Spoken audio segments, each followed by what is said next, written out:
Obrigado. Então, vamos começar, pessoal. Deixa eu só dar aqui um recado. Eu estou vendo que o microfone de todos está mutado. Acabei de descobrir esse termo, né, esse vocabulário agora, mutar o microfone, virou verbo, né? Então, quando alguém tiver alguma pergunta, quando eu estou naquela forma de espelhar a tela, eu não consigo ler aquilo que o aluno escreve aqui. Eu tenho que ficar parando de vez em quando e vir olhar. Então, se você tiver a possibilidade de utilizar o microfone, utilize para fazer as interrupções e né, fazer alguma intervenção aí, colocar alguma dúvida, ok? Eu peço que vocês façam isso. Isso vai facilitar bastante.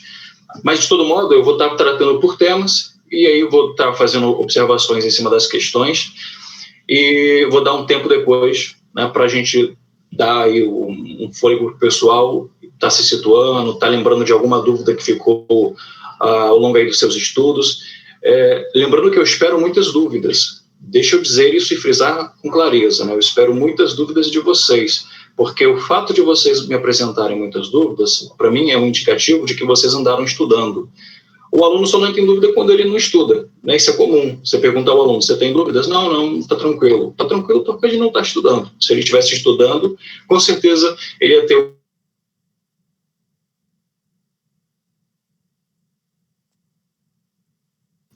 compartilhando aqui a minha tela.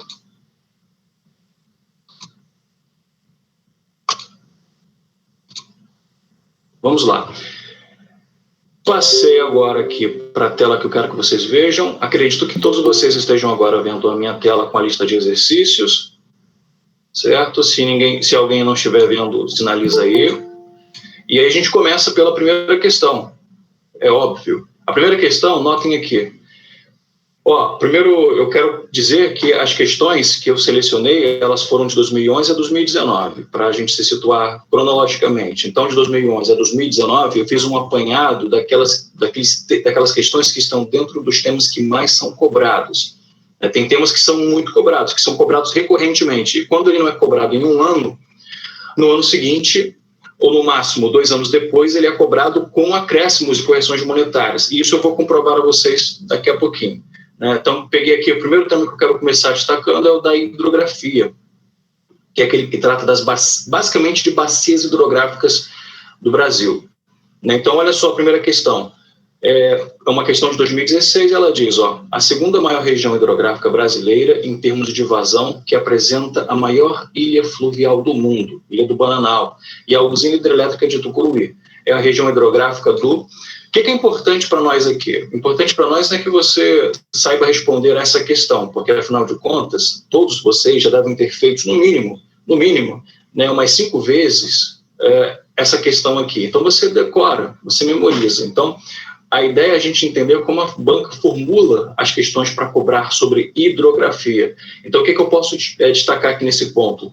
Eu posso destacar isso aqui, esse ponto que eu estou aqui, pondo em vermelho, a segunda maior região hidrográfica brasileira.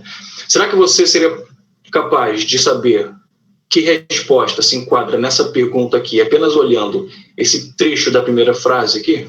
A segunda maior região hidrográfica brasileira. Será que você é capaz de dizer qual é a primeira, qual é a segunda, qual é a terceira?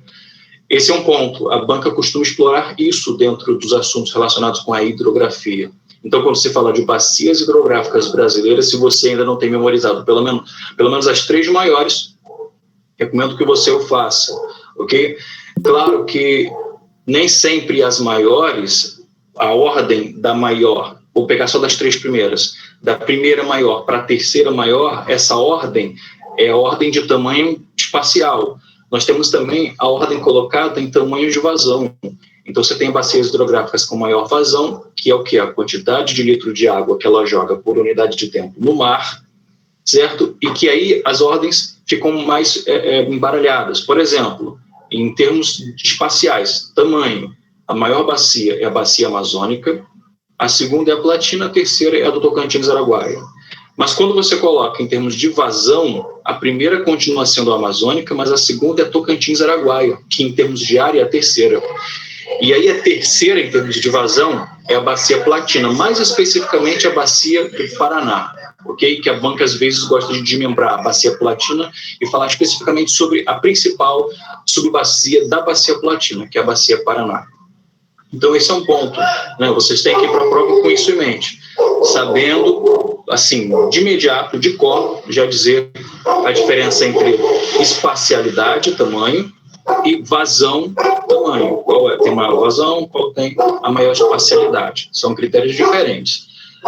Mas notem que, geralmente, a banca, ela também joga mais algum elemento, né, para te ajudar a responder. Por exemplo, perdão, aqui eu só marquei isso aqui, mas era para eu ter marcado mais, era para eu ter marcado até aqui de vermelho, ó, em termos de vazão. Ela quer saber em termos de vazão, não em termos de espacialidade. Então, se ela pergunta a segunda em termos de vazão, eu já sei qual é. Eu sei que é a bacia do Tocantins-Araguaia, certo? Seria essa alternativa D. De todo modo, ela vai te oferecer mais elementos. Geralmente ela te oferece mais elementos. Então, qual seria o segundo elemento? Nessa bacia, na área dessa bacia hidrográfica, você também encontra a maior ilha fluvial do mundo. O que é a maior ilha fluvial? É uma ilha formada por sedimentos deixados pelo rio que corre. Então, o rio vai passando e vai deixando sedimentos no dado lugar, que vira banco de areia, que vira ilhota e que depois vira uma grande ilha fluvial, porque as ilhas que a gente conhece, as mais comuns, estão no mar. Essa aqui é fluvial porque ela está no meio do curso de um rio, ok?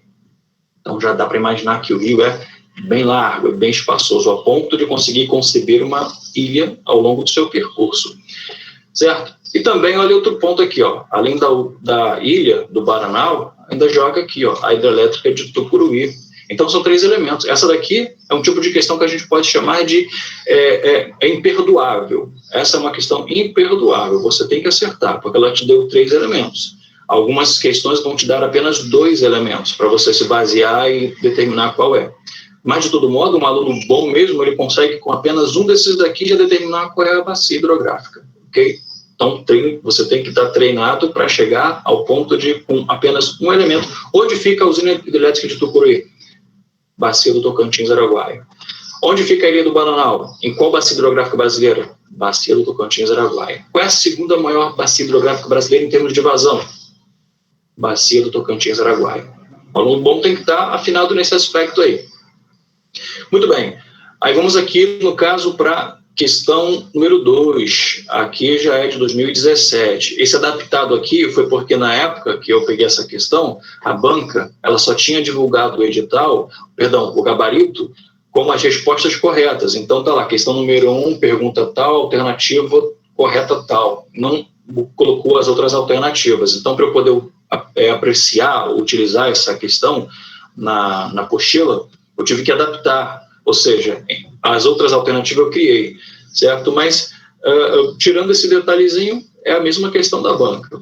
Então, vamos lá. A terceira região, ou bacia hidrográfica brasileira, em volume de escoamento superficial. Ricardo, agora mudou, né? Está cobrando volume de escoamento superficial. O que é isso? Mesma coisa, vazão. Quantidade de água jogada no rio por minuto, por hora, por segundo, certo? Quem tem a maior quantidade de água jogada no rio, no mar, por unidade de tempo? Qual tem o maior volume de escoamento superficial? Qual é a mais caudalosa? Todas essas aqui são formas da banca cobrar, referindo-se à vazão com outros termos. Qual é a mais caudalosa? Qual é a que tem o maior volume de escoamento superficial? Ok? Tem que saber, reconhecer. E aí, continua. Já sei, a terceira região, bacia hidrográfica, eu já sei qual é a terceira. Essa aqui é do Paraná. Eu já sei que é a terceira do Paraná, porque eu falei isso no começo com vocês. Mas aí, como eu falei, também no começo, a banca geralmente dá mais elementos. Vamos tentar reconhecer outros elementos aqui que nos autorize a dizer que realmente, sem dúvida, é a do Paraná. Com a maior capacidade instalada de geração de energia hidrelétrica. Está aqui, capacidade maior, né? Deixa eu sublinhar aqui. Aqui, maior capacidade instalada de geração de energia hidrelétrica. É isso. Essa questão, né, ela quer falar diretamente sobre a bacia hidrográfica, mas pode ser que você encare esse ano, como eu disse no começo, e depois eu vou ressaltar mais isso, num ano ainda de ciclo de transformação das questões da banca, pode ser que a banca explore esse último tema aqui, a maior bacia com capacidade instalada de geração de energia, porém não querendo saber que bacia é essa, mas por que ela tem essa característica. Né? Se a banca perguntasse isso, né? Assinale a alternativa que melhor justifica por que a bacia do Paraná ela tem a maior capacidade de energia instalada. Como é que você justificaria isso? Também é outra questão, né? A gente tem que sempre olhar para as questões da ESA e imaginar o modo como ela poderia cobrar isso de outra forma. E esse é um aspecto. Como é que você justificaria? Você justificaria dizendo que é onde se encontra o maior aglomerado urbano do país, né? O maior número de população, de cidades. O maior densamento de atividades econômicas está concentrada na área do centro-sul do Brasil. É onde você tem ali o domínio dessa bacia, onde ela é soberana nessa região do centro-sul do Brasil. Certo? Então, essa seria uma resposta, pensar no adensamento urbano e pensar também na aglomeração de indústria, atividades econômicas. Isso demanda muita energia. Ok? Então, esses são os dois pontos. Essas são as duas questões que eu destaquei para a gente falar sobre hidrografia, que é um tema muito, muito, muito importante. Vamos aqui visitar rapidamente, eu vou abrir aqui, vocês devem estar vendo agora que eu abri um bloco de notas aqui. Sobre hidrografia, olha aqui. Em 2012, a ESA cobrou 2 questões sobre hidrografia. Numa única prova, a banca lançou logo 2. Perceba, numa prova que costuma vir de 6 a 7 questões, 2 sobre o mesmo tema ressalta a grande importância do tema, que a banca, nesse ano, decidiu dar, né, a esse tema aí, de hidrografia. Quando chegou em 2013, a banca cobrou de novo, só que cobrou uma questão. Ricardo, onde eu posso conferir isso daí? Você pode conferir isso na sua própria apostila, né? A apostila ela está ali colocada com questões, algumas questões, né, antes de 2010, mas a maioria depois de 2010. E aí você vai perceber quantas questões tem ali sobre o tema. Vai lá na aula de hidrografia, por exemplo, e confere lá na lista de exercícios dessa aula. Aí veio o ano de 2014 e 2015 a banca não cobrou. Só que aí em 2016 e 2017 a banca novamente voltou a cobrar sobre hidrografia. Aí aqui tem várias formas de você interpretar essa informação, né? Você pode tentar interpretar da seguinte forma. Bom, a banca cobrou 2 em 2012, cobrou 1 em 2013 e passou 2 anos enganando o pessoal, os alunos, os postulandos ao cargo de sargento, né? Enganou, porque certamente o pessoal, vai ser certo, ano que vai cair uma questão sobre isso. Não caiu. Aí pensou-se que no próximo, né, talvez 2015 cairia, não caiu.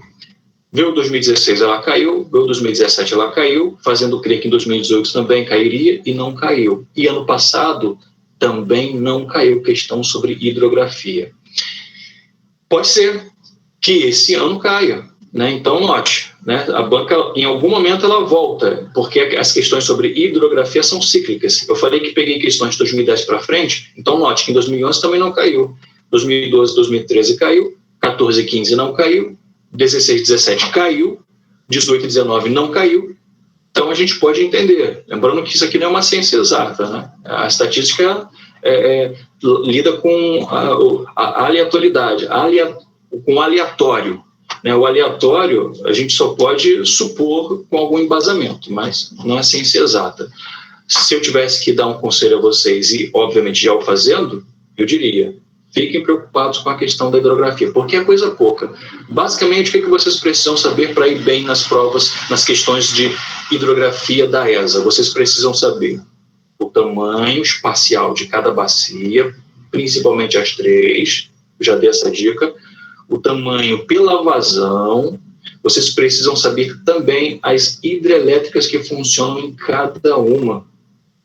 Não pode ir sem saber onde funciona, por exemplo, a hidrelétrica do Xingu, a hidrelétrica do Belo Monte, a hidrelétrica de Sobradinho, de Três Marias, de Paulo Afonso 1, 2, 3, a hidrelétrica do Giral, a hidrelétrica de Tucuruí, que a gente acabou de falar nela agora. Não pode ir uma prova sem saber localizar espacialmente as hidrelétricas dentro de cada bacia, saber qual é a hidrelétrica mais importante, qual é a mais importante em termos de geração de energia, qual é a segunda mais importante. A primeira mais importante, naturalmente, é a de Itaipu, que é binacional, ela não é só brasileira, ela é parte brasileira e parte do Paraguai.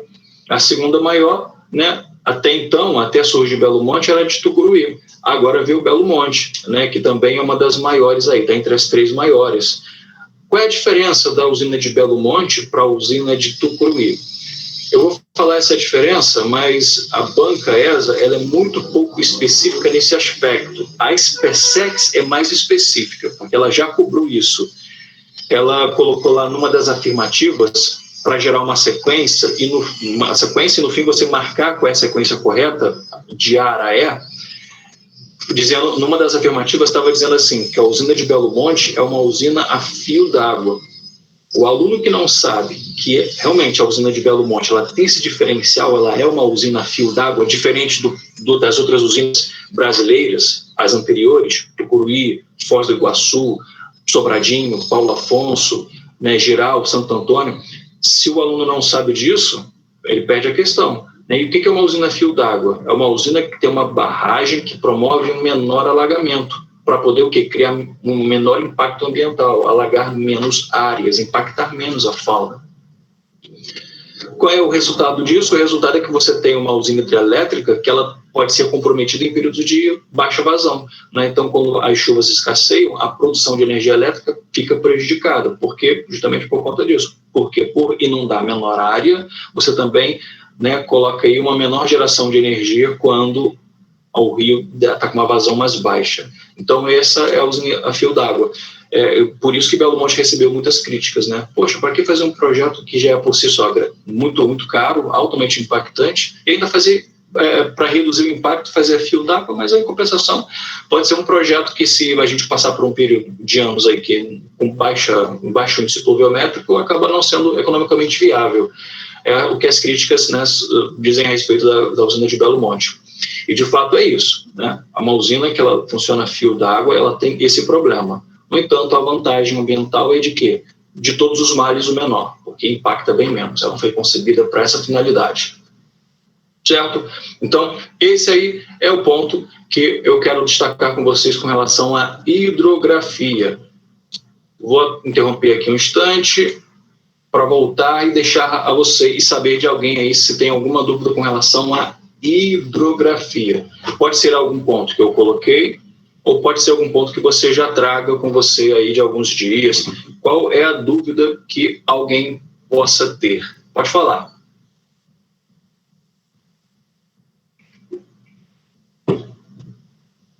Nenhuma dúvida? Olha, será que esse pessoal está estudando mesmo? Então vou voltar para compartilhar a tela, hein?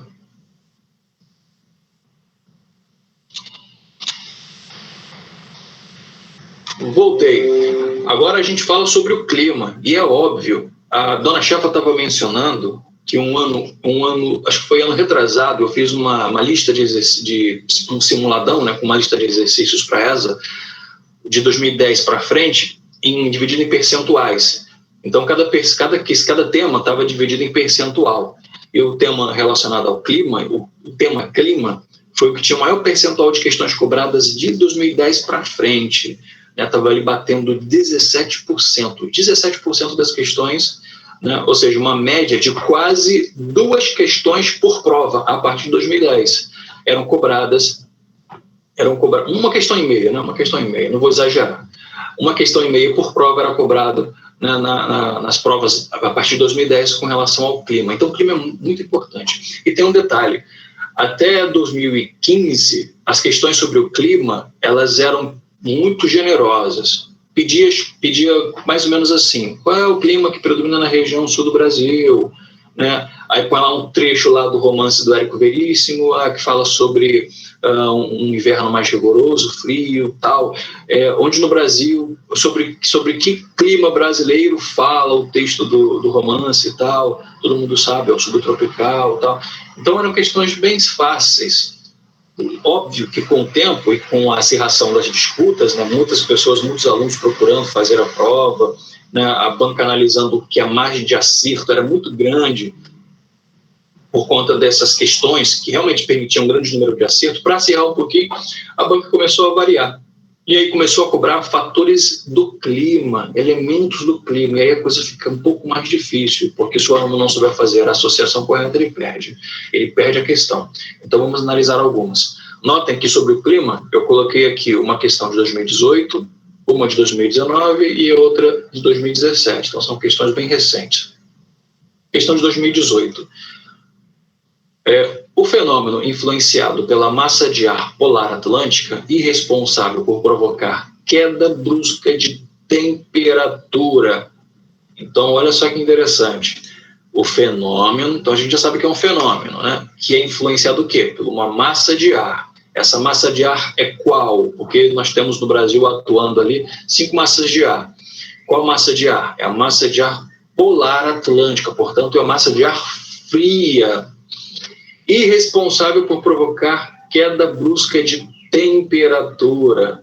Qual é o nome desse fenômeno? Olha que pergunta interessante. Esse fenômeno pode ser, o aluno poderia pensar que é a inversão térmica, se ele soubesse o que é isso, porque tem aluno que não sabe.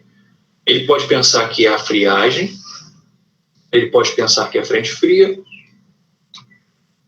ele não pode pensar em instante algum que é orográfica ou convecção, porque orográfica e convecção são tipos de chuva. Nós temos chuvas orográficas. O que são chuvas orográficas? São chuvas que acontecem quando uma massa de ar úmida, ela contorna uma montanha, ela contorna um relevo, um planalto acentuado. Isso força essa massa a subir, e ao subir ela se condensa, a umidade dela se condensa, provocando chuva naquela vertente da costa ali. Isso é chuva orográfica, ou seja, chuva de relevo. Chuva de convecção é aquela típica dos verões, né? Durante o dia a insolação está máxima, vai fazendo com que a evaporação,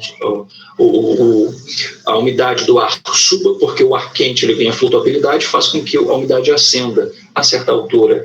Se condensa, formando nuvens que vão acumulando essa umidade e em algum momento ela se precipita. Então são tipos de chuva, o aluno não pode confundir esses dois aqui. O que é interessante destacar nesse ponto é o seguinte: o fato de a banca da ESA estar começando a cobrar esses termos. Porque, por exemplo, eu sempre dou esse exemplo, né, e quero repeti-lo. Uma banca nada mais é do que um grupo de professores, um grupo pequeno de professores que formulam questão para alimentar o banco de dados dessa instituição. Então, a cada concurso novo que se faça, se recorre a esse banco de dados e se faz ali uma seleção das questões que vão estar alimentando a prova naquele ano específico. Então, por que um professor teria um trabalho, por exemplo, de colocar termos como entre as alternativas, como orográfica e convecção, e numa outra questão muito parecida com essa que ele tenha feito, ele não coloca novamente essas alternativas, só que dessa vez como corretas, e não como alegorias, que é o caso aqui dessa. Nessa questão aqui, a questão número 3, que a gente está tratando, essas alternativas são alegorias, elas estão aqui para enfeitar, para tentar se misturar ali com as demais e nublar a visão do aluno com relação a qual seja correta, para suscitar dúvidas. Mas pode ser que o texto de uma outra questão, e talvez essa questão possa ser cobrada esse ano, venha aqui fazendo menção a chuvas orográficas, ou fazendo menção a chuvas de convecção, ou fazendo menção a chuvas frontais. Então você tem que saber quais são os 3 tipos de chuvas que existem, ok? E como também a gente trabalhou lá na aula, né? Além de você saber quais são os 3 tipos de chuva que existem, saber onde cada um desses 3 tipos predomina no Brasil. Então, o que eu recomendo a vocês? Antes que eu me esqueça, como esses são os temas mais importantes, eu já destaquei hidrografia, já destaquei clima e vou destacar outros, recomendo que vocês pelo menos vão lá no YouTube e assistam a aula sobre clima de novo, mais uma vez. Por quê? Porque agora nessa reta final vale a pena você rever tudo o que eu estou colocando aqui. Não vale a pena você rever aquilo que estatisticamente não cai, né? Porque se estatisticamente não justifica você se sobrecarregar nessa reta final, não faça isso, né? O que você teve que fazer com relação à assimilação da matéria como um todo, você já fez ao longo do ano. Alguns alunos estão fazendo já há 2, 3 anos. Para vocês agora o que interessa é nessa reta final, nessa última semana, focar naquilo que tem grandes chances estatisticamente comprovadas de cair, ok? Então, clima, a chance de pelo menos uma questão sobre esse tema cair é enorme, Eu faço uma grande aposta de que clima não deixa de cair esse ano. Daqui a pouco vocês vão ver por quê. Eu vou anotar ali também, eu fiz também uma anotação ali de quais anos foram cobrados, quais anos não foram. Certo? Então, ó, essa dica que eu dou, hein? Procure saber quais são os 3 tipos. É rapidinho, isso é coisa fácil, né? Além dessas 2 que eu já expliquei, tem a frontal, que é quando você tem uma massa de ar quente e uma massa de ar fria que se encontram, certo? E aí, no encontro dessas 2 massas que têm temperatura e intensidade diferente, você vai ter a formação de chuva. Essa chuva é chamada de chuva frontal. A chuva frontal é um elemento que faz parte da frente fria. E aí notem, olha só que malandragem, olha que malandragem. Aqui a questão colocou frente fria, mas ela não colocou chuva frontal. Por quê? Porque aí a questão ia ter que ser anulada, porque certamente um aluno muito esperto, talvez orientado por um professor, né, diria para esse aluno entrar com recurso para poder anular a questão. Por quê? Porque quando você tem, olha só o que a questão está dizendo, ó, é influenciado pela massa de ar polar atlântica. Então a gente sabe que a massa de ar polar atlântica, certo? Ela provoca queda brusca de temperatura. Então qual é o nome desse fenômeno? Que a massa de ar atlântica chega sobre uma região provocando queda brusca da temperatura. Bom, quando essa massa de ar chega, ela está tirando o lugar de uma outra massa de ar, porque sempre tem uma massa de ar prevalecendo sobre uma dada região. E nessa dada região, a temperatura que a gente vai sentir está relacionada com o tipo de massa de ar que está atuando sobre ela. Então, no nosso caso aqui no Rio de Janeiro, geralmente uma massa de ar quente e úmida. Às vezes uma massa de ar quente e seca. E o que acontece? Vem aí a massa polar atlântica, né? E ela é mais densa, mais pesada, portanto ela vem mais rasteira, mais raspando no chão, e ela põe para cima essa massa de ar quente. Ao pôr para cima essa massa de ar quente, ela provoca chuva, bem no ponto de encontro. A chuva está bem no ponto de encontro entre as 2 massas. Então, enquanto a massa de ar fria vai empurrando com a sua força a massa de ar quente e suspendendo ela ao mesmo tempo, nesse ponto de encontro acontece a chuva frontal, porque é a chuva do encontro de 2 massas, com características diferentes. Só que depois que essa massa de ar passa, levando a chuva mais para o interior, essa massa de ar frio vai se deitando sobre essa região que foi de onde foi empurrada a massa de ar quente. Então, o que fica nessa região? Fica o ar frio da massa de ar fria que está passando. Enquanto ela não terminar de passar, o frio vai durar naquela região por dias. E aí está a questão, né? Então, a chuva frontal, ela é a frente ela corresponde à frente fria, a parte da frente fria. Primeiro vem a chuva frontal e depois vem a frente, a massa de ar frio toma conta. A frente fria é a chuva frontal. Aí a questão aqui, para não criar essa confusão, fez o quê? Não colocou chuva frontal, colocou os 2 tipos de chuva que eu expliquei e colocou frente fria. Então você já sabe qual é a resposta. A resposta aqui é frente fria. Ricardo, por que não pode ser friagem? Porque a friagem é um fenômeno restrito geograficamente à região norte do país. Então, a região norte do país, quando essa massa de ar polar atlântica vem com muita força a tal ponto de atingir o sul da região norte, ela não atinge a região norte como um todo, ela atinge a parte sul da região norte. Quando ela chega lá, nessa região, localmente se chama de friagem, esse fenômeno de queda brusca da temperatura. Nós chamamos de friagem. Vocês, quando veem o Jornal Nacional ou qualquer outro jornal que dá a previsão do tempo, está dizendo, ó, amanhã está chegando uma friagem. Não, isso não é dito, né? Amanhã está chegando o quê? Uma frente fria. Sempre quando se vai dar previsão de tempo, é frente fria. Se você estivesse lá em algum lugar da região norte e ligasse a televisão para assistir a previsão do tempo, lá o termo seria esse, né? A previsão para amanhã é a partir das 3 horas da tarde, vai chegar uma friagem, porque a massa polar atlântica está vindo e tal, e aí dá lá aquelas outras informações. Aí fala de sistemas de alta e baixa pressão, sobre o cavado, sobre o ciclone extratropical, que está empurrando essa massa mais para o interior do continente, fala um monte de coisa. Para a gente só interessa saber que friagem é quando se diz respeito à região norte. Agora, quando é o restante do país, é frente fria, que é a mesma coisa. Friagem e frente fria é basicamente a mesma coisa, ok? Aqui o importante é não criar confusão. Acho que eu falei muito nessa questão aqui, então vou mudar. De todo modo, depois vocês têm a chance de colocar alguma dúvida com relação a ela, se tiver ficado. Olha a questão 19, a questão 4. Caracteriza-se por ser quente e úmida, por originar-se no Oceano Atlântico Norte e ainda por atuar no litoral do Nordeste, principalmente durante o verão. Então, olha quantas informações que a gente tem aqui. Ó. Essa massa de ar, ela é quente e úmida. Já sei que eu posso eliminar qual? Já posso eliminar a polar atlântica. Está aqui, eu posso eliminar a polar atlântica. E eu posso também eliminar a tropical continental. Polar atlântica porque ela é fria, não quente. Tropical continental porque ela é seca e não úmida. A massa que ele está falando aqui é quente e úmida. E fala também que ela se origina no Oceano Atlântico, como eu falei, né? Então ela não é tropical atlântica. Ela está parecendo, ela não é tropical continental, ela está parecendo com a massa tropical atlântica. Por quê? Porque ela se forma no Oceano Atlântico, certo? E ela é quente e úmida. Então está parecendo que é a massa tropical atlântica. Mas eu posso pegar outros elementos. Por atuar no litoral do Nordeste, olha aqui, litoral do Nordeste. Deixa eu assim, marcar de vermelho aqui também. Principalmente durante a primavera e o verão. Então, daqui a tua resposta. A tua resposta é a massa tropical atlântica, ok? Sem erro, massa tropical atlântica.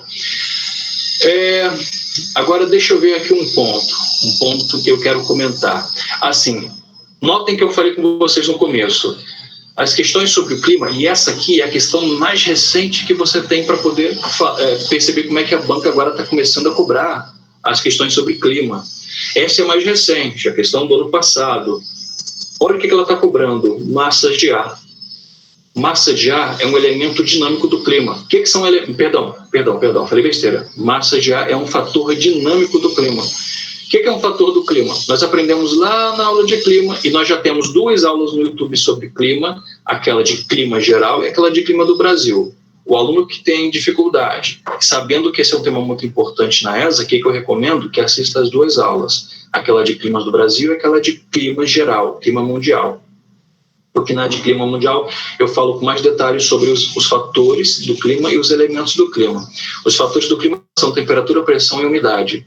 E como é que esses elementos se comportam? De acordo com os fatores. Os fatores vão influenciando e alterando os elementos do clima. Então, dependendo do fator que atua sobre o clima, você vai ter uma temperatura reduzida, uma umidade aumentada, ou vice-versa, maior pressão, menor pressão. Então, os elementos vão variando em razão da ação dos fatores. E a massa de ar é um fator dinâmico. Por que é um fator dinâmico? Porque ele não tem a ver com o local em si, onde você tem alterações do clima.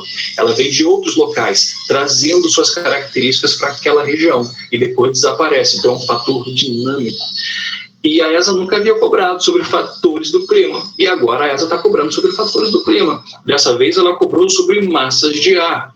Nada impede de que esse ano a banca, por exemplo, cobre sobre relevo como fator de clima, como maritimidade como fator de clima, continentalidade, por exemplo.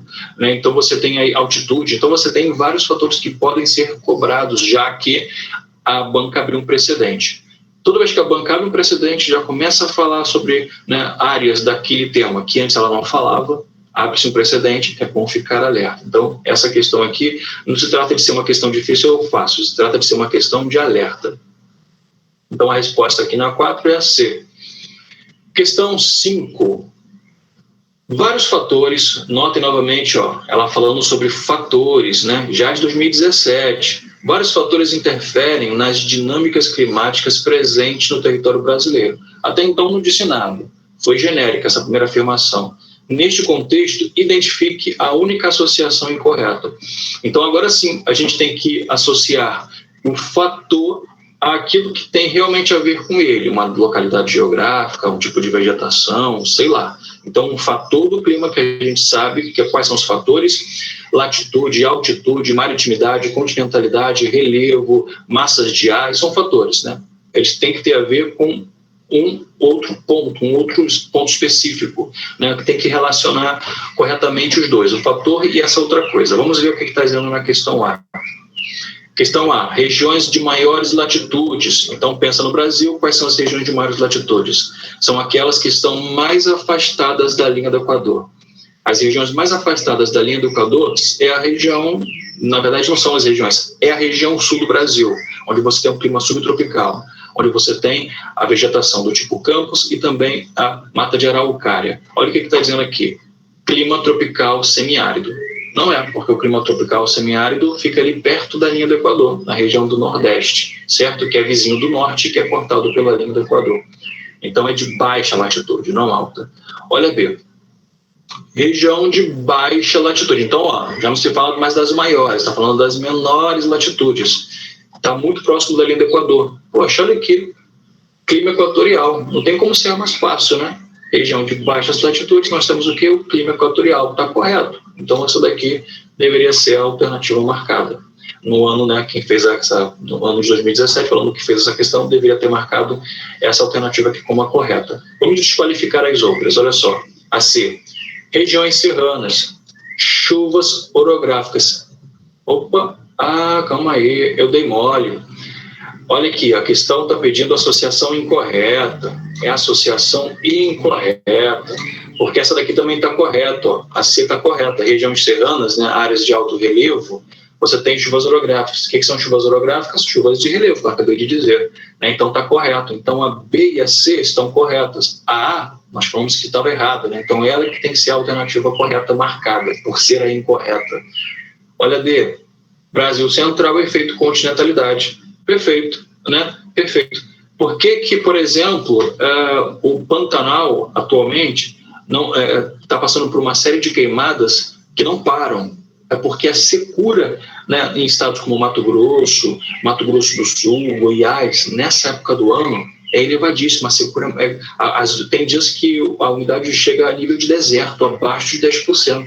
Certo? Então, isso é um grande efeito de continentalidade, é a distância que essa região tem dos oceanos, dos corpos hídricos. Isso faz com que a região fique muito seca.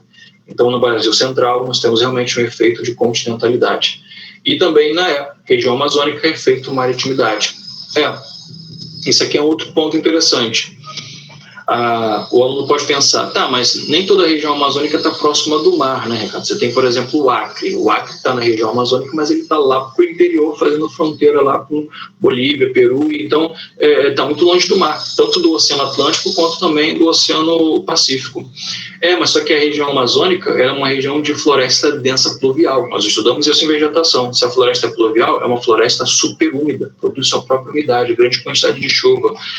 Então, o que a convenção aceita? Que áreas muito vegetadas, por conta da grande umidade natural que a vegetação promove, são chamadas sofrem o efeito de maritimidade. Mesmo que esse efeito maritimidade não venha do mar, ele vem da vegetação, mas ainda assim, como o efeito maritimidade é grande umidade produzida, como a vegetação produz grande umidade, esse efeito que ela produz é chamado de maritimidade. Então, a região amazônica sofre o efeito de maritimidade. Capisto?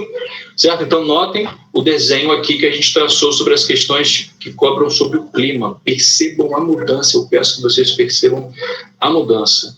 A banca pedia, peguem uma questão de 2016, vá na apostila de vocês depois, pegue uma questão de 2016, 2015, 2014 e veja lá como é que era cobrado as questões sobre o clima.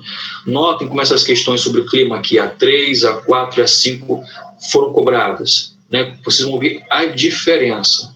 Então, recomendo que vocês estudem. Agora vamos na minha pequena base de dados para justificar por que ela é importante. Notem que você teve questões sobre o clima caindo em 2017, 19, 18 e 19. Para os concurseiros, uma das regras de ouro é estude para fazer o exercício para aquela banca, né? Estude as questões para aquela banca, decida os temas de mais importância que você quer dar para estudar para a prova daquela banca com base nas 3 últimas provas. Essa é uma das regras de ouro, só que ela é muito generalizada. Eu não gosto tanto porque você acaba esquecendo a particularidade de algumas bancas, mas essa é a regra de ouro. Olhe sempre, não deixe de olhar as últimas 3 provas para você saber o que de fato a banca cobra, e não tanto o edital.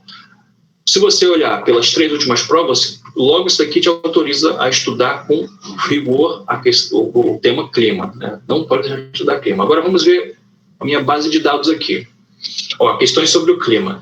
Em 2011 foi cobrada uma questão. Em 2012, uma questão. Em 2013 não foi cobrada nenhuma, mas em 2014 voltaram a cobrar questões sobre o clima. Em 2015 não houve nenhuma, mas em 2016 cobraram 2 questões, de uma tacada só na prova. Isso ressalta a importância do tema. Toda vez que você tem, né, numa única prova, onde você tem de 6 a 7 questões sobre aquele tema, 2 questões, e às vezes até 3 sobre aquele tema, cai numa única prova, isso é alarmante, né? Isso tem que te deixar sempre com o radar ligado para aquele tipo de tema, dada a importância que a banca dá para aquilo ali. Eu realmente não sei qual é o critério que a ESA utiliza para formular suas questões. Eu não sei se elas, né, sempre mantêm com foco nas últimas provas para dizer, olha só, nós cobramos muito sobre vegetação nas últimas, então, e nesse ano não vamos cobrar. Não sei se eles fazem isso ou se é muito aleatório. Me parece que não é aleatório. Por que não é aleatório?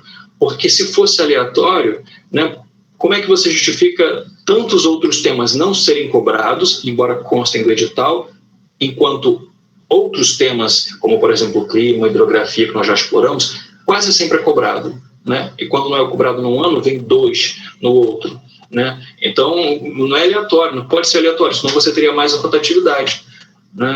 Parece que a banca segue um padrão. Então, né, às vezes elas cobram demais sobre um tema, aí parece que alguém lá diz, não, já cobramos demais sobre esse tema aqui. Os alunos esse ano vão estar esperando que a gente cobre sobre isso daqui, então não vamos cobrar, vamos quebrar eles. Né? E aí acontece às vezes aqueles anos em que você vai para fazer a prova certo de que vai acertar porque se inteirou de tudo e quando tu chega lá, surpresa, a prova tá com uma cara super esquisita, você nem reconhece, certo? Então, daí a importância de você estudar toda a matéria, né? E óbvio, estudar toda a matéria, mas por uma questão de logística, inteligência, aproveitamento do tempo, dá um foco naquela que estatisticamente mais cai. Por quê? Porque se aquele ano que você for fazer for um ano típico, um ano como qualquer um outro, você vai se dar muito bem.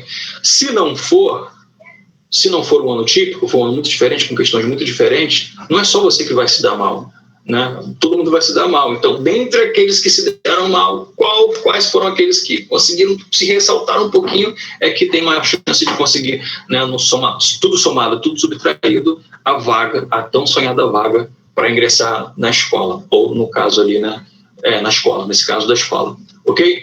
Então, deixa eu só rapidamente fazer aqui, dar uma interrompida e volto para vocês. Agora estou de volta aqui, estou vendo que todo mundo ainda continua aí vivo, continuam de pé, não tem comentários escritos, e eu pergunto, tem algum comentário de áudio que alguém queira fazer? Alguma pergunta, alguma colocação, dúvidas que surgiu agora, dúvida que tenha surgido talvez aí nos estudos dos dias anteriores? Pode falar agora, ou então não fale mais.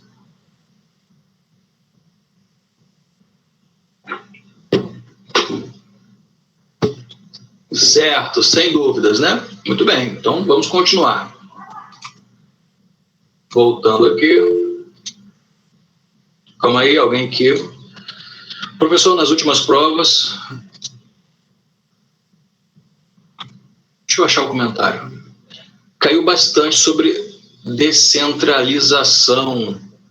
Guilherme de Andrade. Olha, Guilherme, eu creio que você esteja falando sobre descentralização industrial, né, ou desconcentração industrial.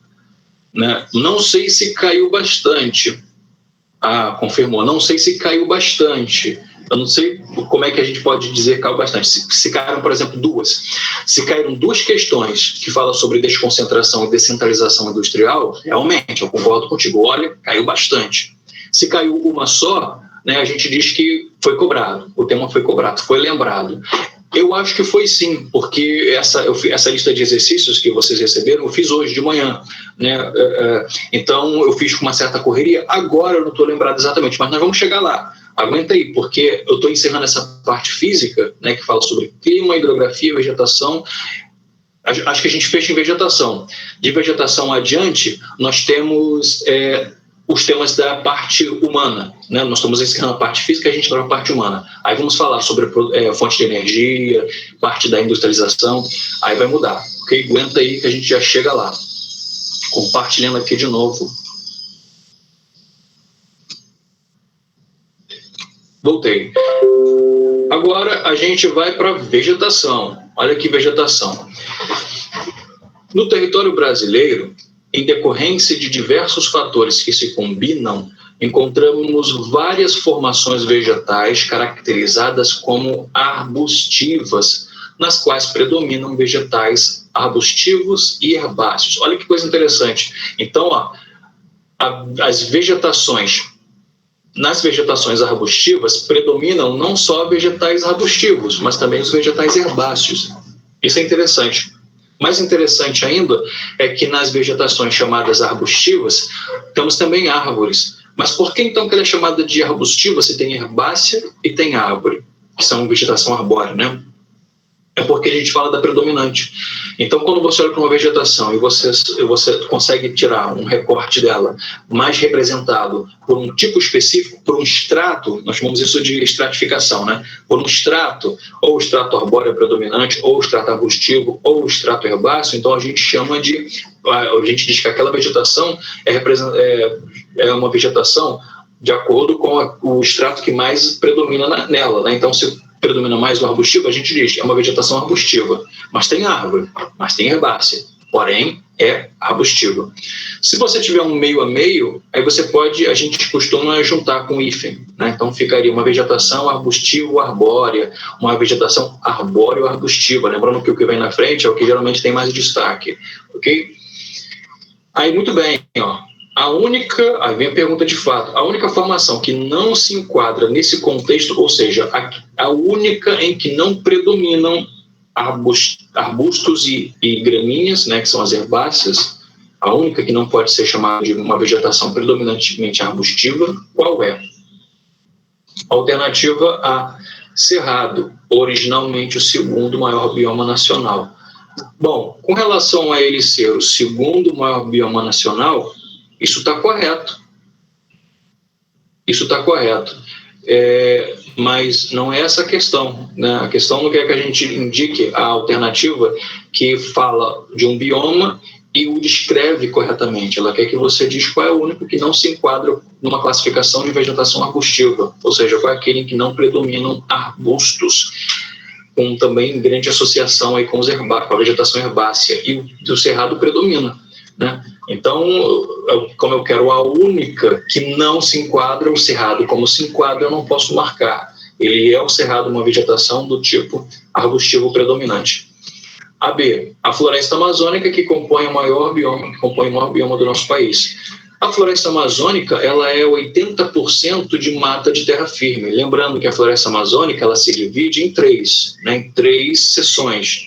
Mata de terra firme, mata de várzea, mata de igapó.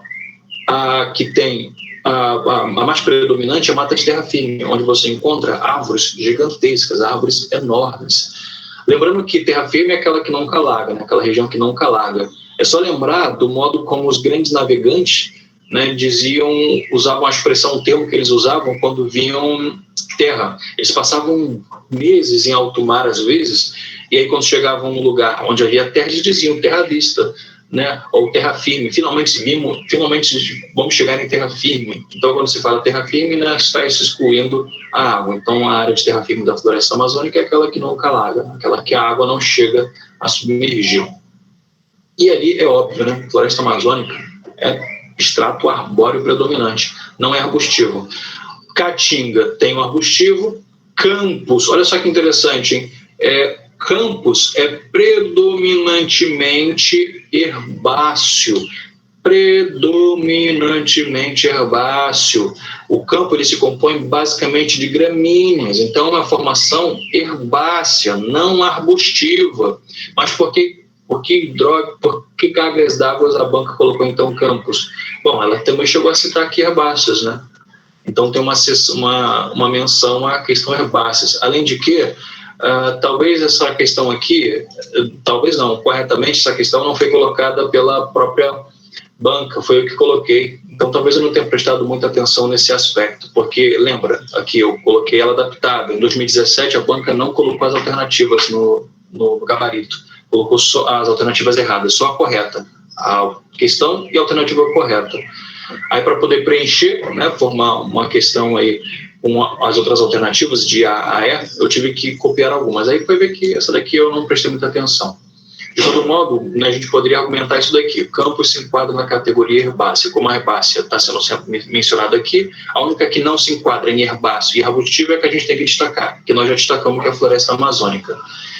E a savana brasileira, que nada mais é que o cerrado, ok? A savana brasileira é o cerrado, certo? Vamos então lá para outra. A outra aqui, questão 7. O território brasileiro possui vários tipos de florestas e de vegetação arbustiva e herbácea. Olha aqui novamente a vegetação, a banca explorando os estratos, né? Então notem que a banca gosta de explorar os estratos arbustivo, herbáceo e arbóreo. Você tem que saber, eu sempre digo isso aos alunos, eu vou repetir mais uma vez, como um mantra, você precisa saber classificar todos os biomas do Brasil de acordo com o seu extrato. Se eu pergunto, de acordo com o extrato, o que é o bioma, como é que você classifica o bioma Caatinga? Caatinga é um bioma de extrato arbustivo.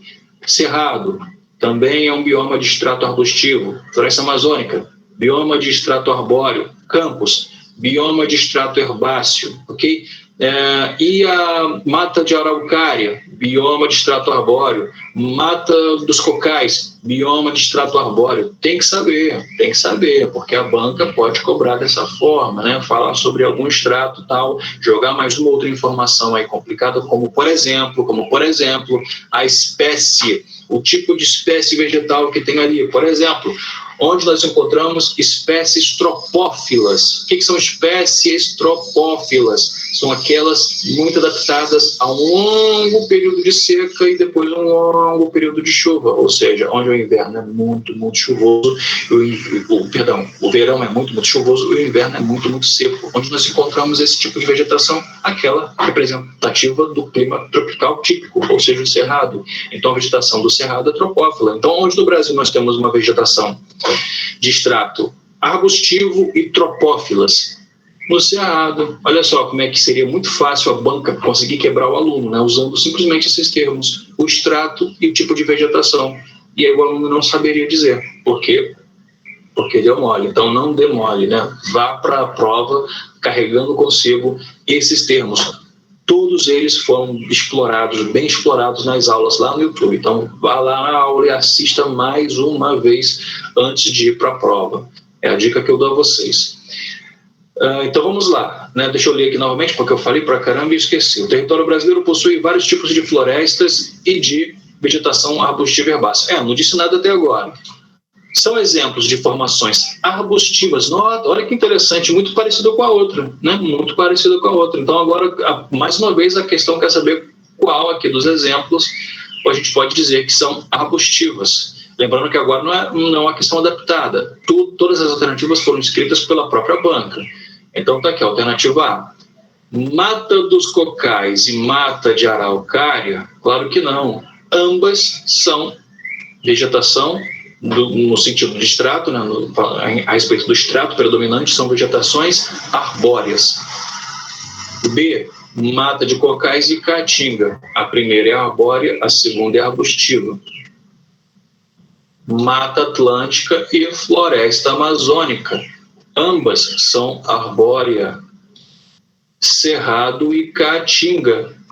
Ambas são arbustivas. Então, essa aqui é a tua resposta, a alternativa D.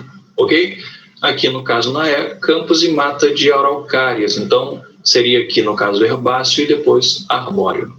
Fechou? Então, essa é a dica que eu dou a vocês, né? Não se esqueçam de pegar os termos, porque embora a banca não tenha cobrado os termos que se referem ao tipo de vegetação, o tipo que eu estou dizendo, a espécie da vegetação, qual vegetação é ombrófila, qual é higrófila, qual é halófila, qual é tropófila, né? Quais são quais? Embora a banca ainda não tenha cobrado, lembre que nós tratamos no começo. A banca está mudando. As questões da banca ESA estão mudando. E eu acredito que elas estão mudando assim aos poucos, justamente para não criar o choque no aluno, né? Porque seria muita covardia, penso eu, mudar todo o esquema que o aluno tem de estudo né, de um ano para o outro, sem avisar, sem o aluno ter uma base. Então, acredito que aos poucos a banca vai jogando uma outra questão aqui, outra questão ali, para poder o tipo de estudo que os alunos fazem, para conseguir o ingresso, né, vá se adaptando aos poucos, para que o aluno vá jogando elementos até o ponto em que a banca se reformulou todinho. As questões vão ser todas renovadas, né? Aquelas decorebas feias, né, que sempre caem, né, aquela tipo de questão que se você acerta uma, você acerta todas as outras porque são tão parecidas. Essas questões eu acho que já estão com seus dias contados. A banca vai ficar mais difícil, né? Então aqui está a tua resposta. Vamos então aqui ao meu banco de dados. Vamos lá no meu banco de dados, vegetação. Olha aqui sobre vegetação. Olha a importância do tema da vegetação. Em 2010 caíram 2 questões sobre vegetação. Lembra que eu disse, né? Numa prova de 6 a 7 questões de geografia, poxa, caírem 2 questões é uma tremenda de uma importância que se dá ao tema. Em 2011 caiu uma questão, mas em 2012 não caiu. Olha aí a pegadinha, né? O aluno vai lá, não, vai cair vegetação, cara, vai cair, e não cai a bendita da vegetação. Tem que também estar preparado para isso. A questão é que quando não cai vegetação e se coloca uma outra questão no lugar dela, que é um tema pouco trabalhado até então. E aí aquele tema que o aluno não deu muito foco, né? Esse que é o grande problema. Não é só o de não cair aquele tema que você mais explorou, é o de botar no lugar aquele tema que você muito pouco explorou. E que, né, deixa quase que o teu erro é quase certo, né? O teu erro fica quase... Esse é o grande problema. Quanto a isso, né, não tem melhor remédio para evitar que o preparo, a preparação que você tem ao longo do ano.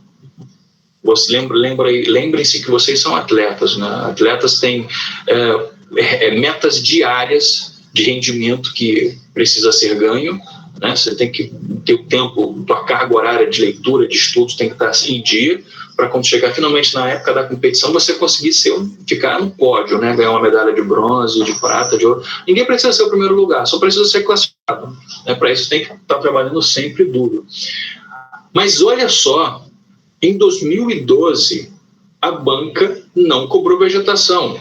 Só que em 2013 foram cobradas 3 questões de vegetação. 3 questões de vegetação.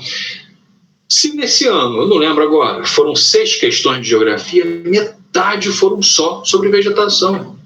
Dizer que o tema vegetação não é importante, dizer que o tema vegetação, já que a banca está mudando, e já que nós vimos que o tema é muito importante porque foram cobradas 3, dizer que não existe a menor chance de esse ano a banca cobrar vegetação, só que de um modo diferente, inserindo os termos técnicos que eu pedi para vocês gravarem, memorizarem, aprenderem, seria muito temerário, né? Seria ir para a prova entregando para os céus, que seja o que Deus quiser. Né? Não façam isso, né? Notem como é importante o tema vegetação. Mas olha só que interessante, como é que a banca, né, veio deixando a gente ali meio balançado. 3 questões em 2013, uma questão em 2014, 2 em 2015, 2 questões em 2015. 2016 não teve, 2017 pediu uma. Aí você pensa, 2018 não pediu, 2019 não pediu, caramba, será que 2020 vai pedir? Essa é uma pergunta que eu também não sei, né? Gostaria muito de saber. Vai ou não vai cobrar? Para mim, a chance de se cobrar é muito grande. E talvez, notem isso, talvez não cobre uma só. Porque, percebam, quando em 2011 não cobrou, 2012, né? De 2011 pulou para 2013. Em 2012 não teve questão sobre vegetação, mas quando chegou 2013 lançaram logo 3. Lançaram logo 3 questões sobre vegetação. Aí depois veio uma né, em 2014, 2 em 2015, mas não cobrou em 2016. É como se tivesse antecipado, né? Vamos pegar aquela do ano que vem e botar logo aqui. Ano que vem a gente não cobra. Aí botaram uma em 2017. Se a gente for usar esse raciocínio, e eu estou aqui tentando trabalhar com vocês as mais infinitas possibilidades, estamos cogitando mesmo, tudo indica que ano que vem, esse ano, próximo domingo, a gente tem uma grande surpresa quanto à vegetação. Talvez não caia uma só, talvez caiam 2, talvez caiam 3, porque tem precedente. Né? Em 2013 caíram 3 questões sobre vegetação. E se esse ano cair de novo? Então, não deem mole, façam o que eu estou aconselhando a vocês, porque é um conselho de paizão, né? Pode ser que caia vegetação e caia bonito, despenque, ó. Quase metade da prova sobre vegetação. Já pensou? Se isso acontecer, hein? Poxa, eu sei que vocês vão dizer, Ricardo, tu é o cara mesmo, cara, tu é o adivinho, matou a charada, quebrou a banca. E aí eu vou gostar de ouvir isso, porque eu gosto de quando os alunos inflam meu ego, né? Eu gosto muito. Vamos lá, então, voltando agora para o que interessa. Voltar aqui para a página inicial. E aí, pessoal, alguma dúvida dentro do que foi dito? Não tem dúvidas? Vou avançar, hein? Se ninguém fala nada, eu vou avançar.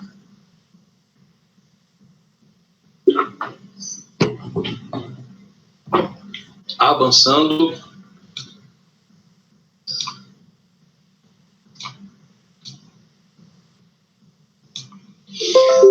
Agora a gente muda, ó. Perceba que agora a gente passou para parte humana, né? Para a parte humana da geografia. E a parte humana da geografia diz respeito à sociedade, à demografia, à industrialização, à atividade econômica, né? A atividade econômica em geral, tanto do meio rural quanto do meio urbano. E aí as coisas agora mudam. São questões muito interessantes.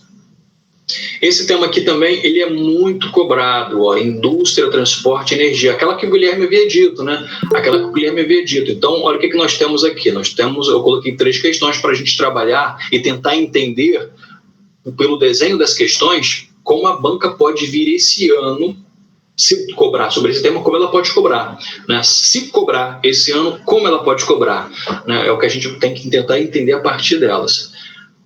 Aqui o que menos importa agora para a gente é você ter acertado ou não. Ricardo, eu peguei a lista aí rapidinho, fiz aqui, acertei tudo. Não, isso não diz nada. Isso diz que você já memorizou, de tanto que você já fez.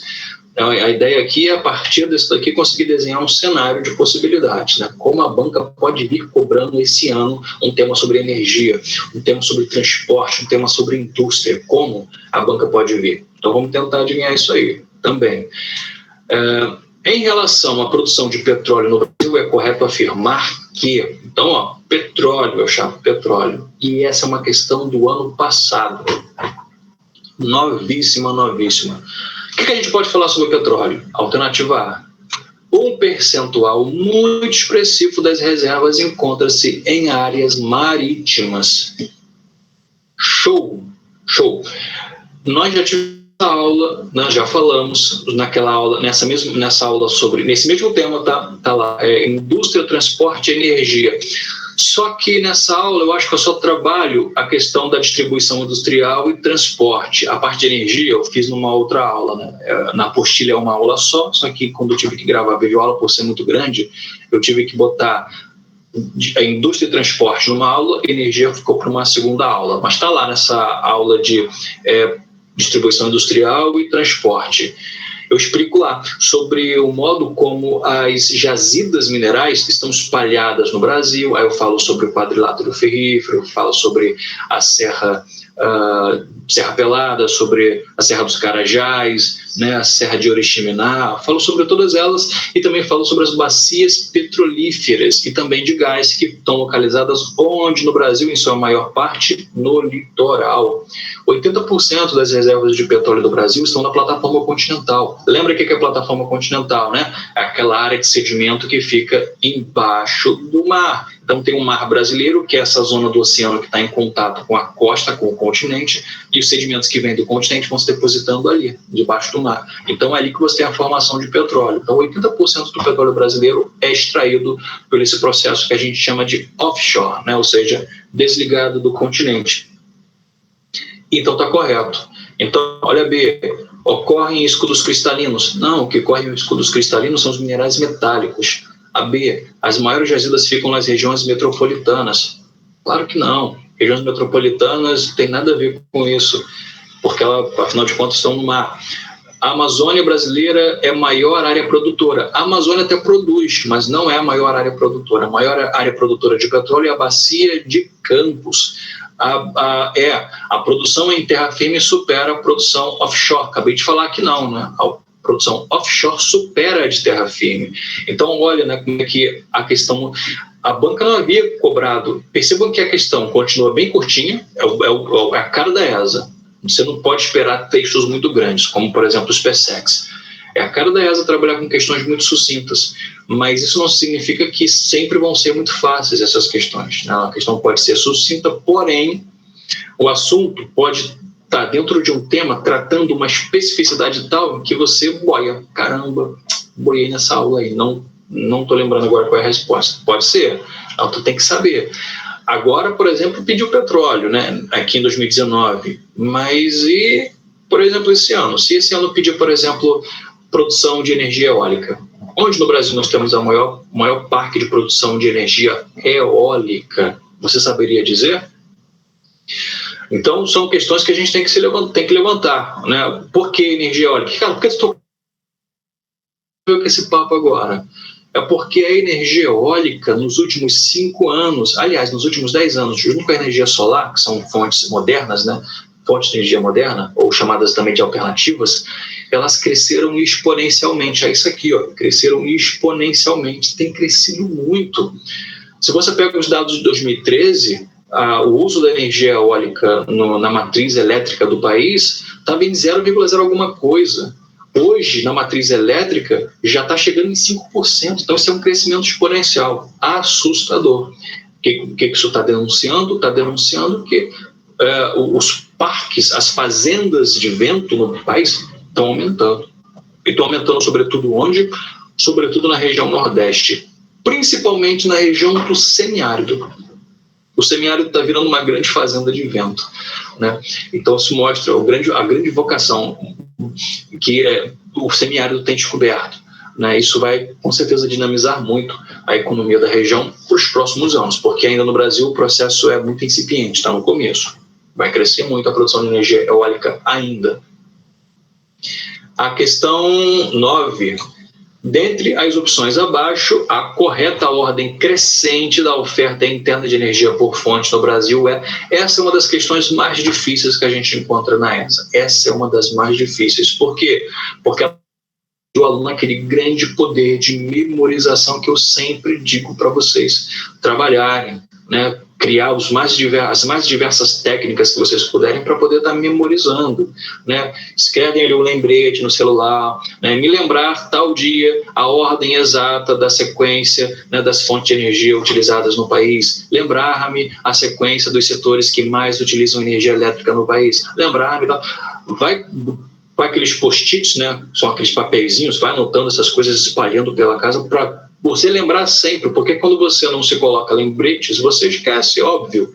E aí você vai esquecendo de ter que ficar memorizando essas coisas. Quando você usa todos os recursos para ficar apitando, né, disparando alarme, para te lembrar de algo, olha só, hein? Para te lembrar de algo, você acaba otimizando o teu estudo, você otimiza o teu tempo de aprendizado, certo? Porque você dá estímulos diferentes ao teu cérebro. Na hora que teu cérebro não pensa em algum assunto, você vai lá e dá aquele estímulo para ele voltar a pensar naquilo.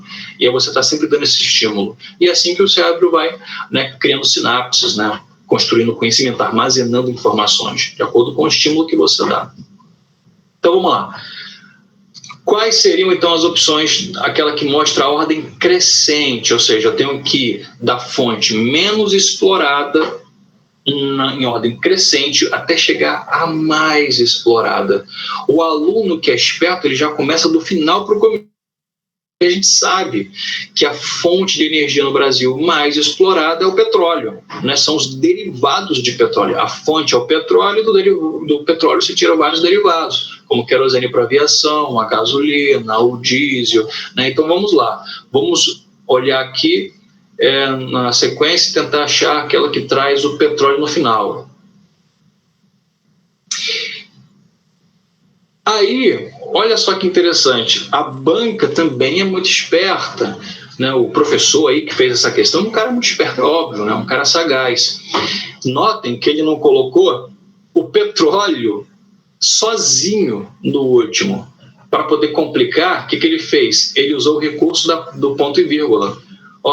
Então, vamos ver aqui, na alternativa B, ele começa com petróleo, vírgula, não encerrou a sentença. gás, derivados, ponto e vírgula. Agora ele encerrou a sequência. O que ele quer dizer? Que a fonte menos utilizada é aquela que engloba tanto o petróleo quanto o gás e seus derivados. Essa é a primeira. A segunda, hidráulica, fechou a sequência, só essa. E a outra, biomassa. Aí a mesma coisa ele fez aqui, ó, que é a questão correta é a alternativa D. Olha o que ele fez, ele colocou lá no final petróleo, gás derivado, que eu falei para você, o aluno esperto começa pelo final, ele vai procurar no final petróleo, mas ele não vai achar petróleo, ele vai achar gás derivados, e aí é que a coisa vai bugar, ele vai falar, meu Deus, e agora o que eu faço? Mas ele tem que prestar atenção nas regras da gramática, então ponto e vírgula encerra uma sentença dando uma pausa maior, né? Ponto e vírgula é uma pausa maior, que também pode significar, pode servir para separar sessões, né, de pensamentos. Então, você está aqui, ó, uma sessão de pensamento dizendo que a menos usada, a sequência, né, que traz uma menos usada, no meio uma intermediariamente usada e na ponta, no final, a mais usada, essa daqui é a correta. Carvão mineral, sim, carvão mineral, 10% da produção de energia vem do carvão. Entre 6% e 10%. A hidráulica, ali por volta de 15% a 17%. Petróleo e gás, 60%, né? Porque está juntando petróleo e gás. Gás é uns mais de 10%, petróleo dali também algo em torno de 38%, quase 40%, então é mais da metade. Petróleo e gás dá mais da metade aí das fontes de energia utilizadas no país. Essa é uma questão difícil, né? Notem, é uma questão de 2018, né? Então percebam, é uma questão de 2018, é importante. Olha como é que são aspectos diferentes que foram cobrados. Tanto a questão 8 que nós trabalhamos e a questão 9 que acabamos de trabalhar são questões que pedem sobre energia, falam sobre fontes de energia. Só que a questão 8, ela fala com relação à localização. Você sabe localizar as fontes de energia ao longo do território? Esse é um ponto. Esse é um estilo da banca, um estilo recente da banca cobrar sobre fontes de energia. Agora, olha aqui na questão 9. A questão 9 explora um estilo antigo. Ela quer que você memorize do maior para o menor, do menor para o maior, né? Qual vem em primeiro lugar, qual vem em segundo lugar. É o estilo antigo da banca. A banca sempre fez isso, né? Então, a banca ainda não abandonou velhos hábitos. Talvez a banca esse ano coloque lá uma questão em que você tem que demonstrar que sabe, né, escalonar, traçar ali uma questão e dizer, não, essa daqui está trazendo uma ordem crescente correta ou uma ordem decrescente correta. Esses aspectos, né, que elenco aí cria uma hierarquia do primeiro para o último, do último para o primeiro, isso é muito importante para essa banca, né? Você pode se deparar com questões assim, tem que trabalhar a habilidade de resolver questões desse tipo.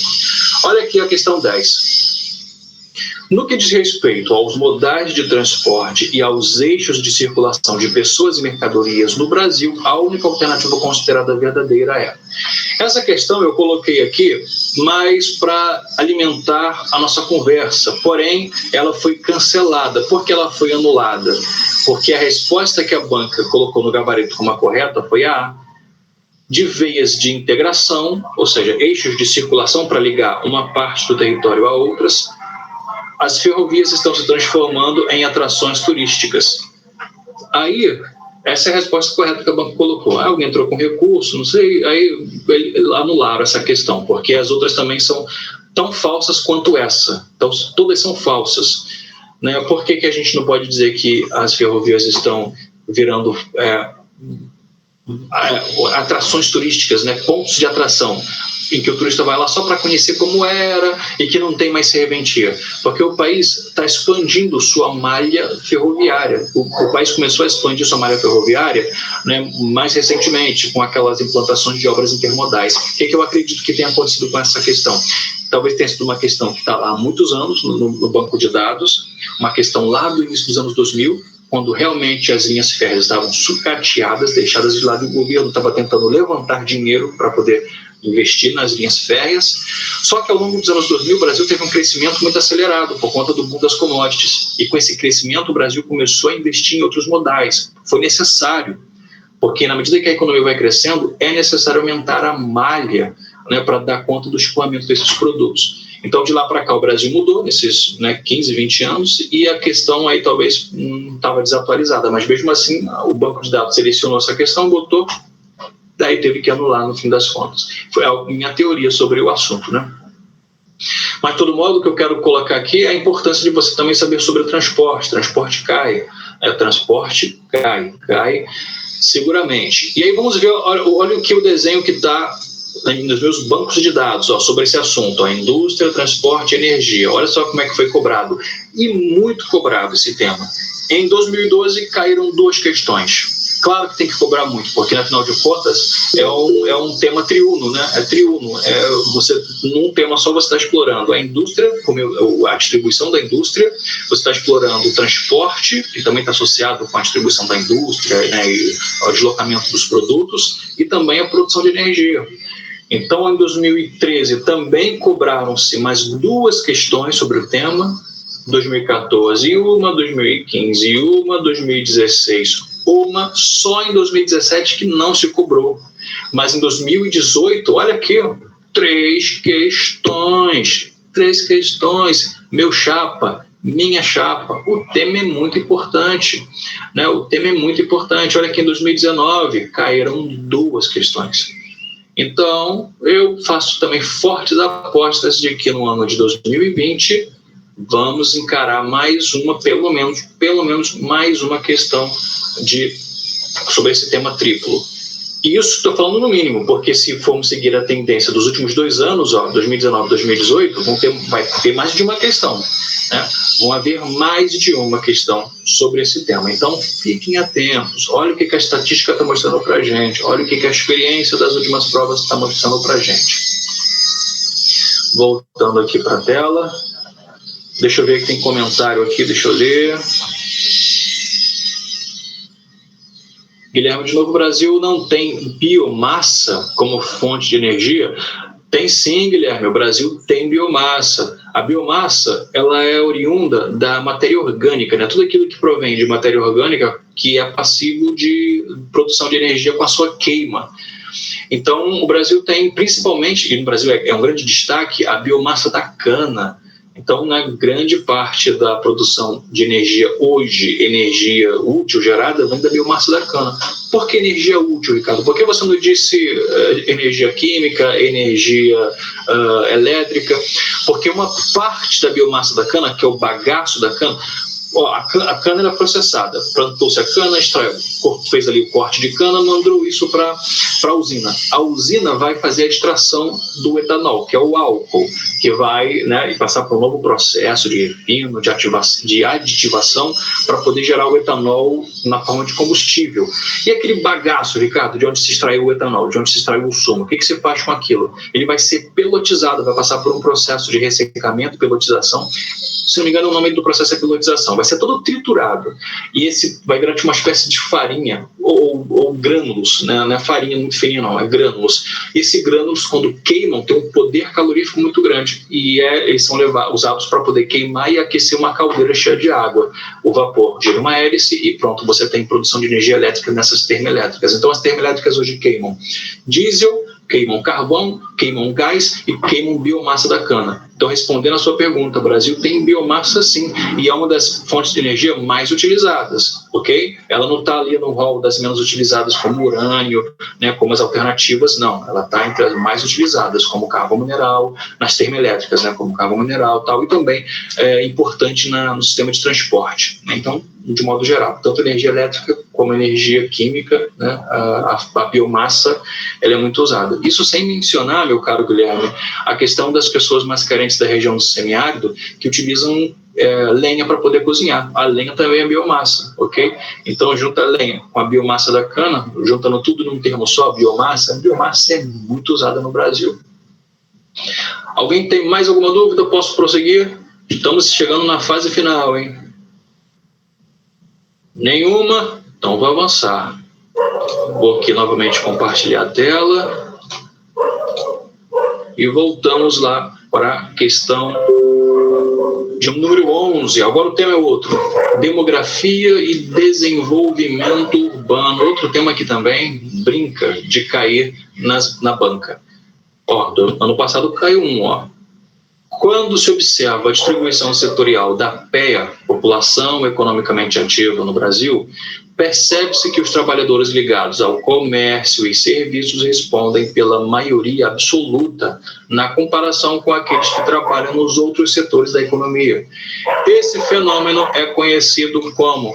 Eu, particularmente, gostei muito dessa questão, porque ela também representa uma quebra de paradigma, uma mudança no estilo da banca. A banca nunca havia cobrado questões relacionadas a esse tema dessa forma que as questões mais comuns quando se falava de demografia e desenvolvimento urbano eram aquelas envolvendo o IDH, né, quais dos indicadores abaixo são estudados pelo IDH, o IDH de cada região do Brasil, perguntava-se também sobre os movimentos migratórios, qual é pendular, qual é o sazonal, tal, questões que estavam também ficando muito manjadas. Aí, para poder mudar nesse quadro, olha o que a banca fez ano passado, veio logo com uma outra, atacou logo aí falando sobre a PEA, sobre o fato dessa população estar mais concentrada num dado setor da economia e como é que a gente chama essa concentração, esse inchaço de população ativa atuando num único setor da economia, quando na verdade existem três, primário, secundário e terciário. Qual é o nome disso daí? O nome desse fenômeno é a hipertrofia do terciário. Hipertrofia do terciário, o inchaço do setor terciário. Mas percebam que essa questão aqui ela tem que tomar cuidado. Por quê?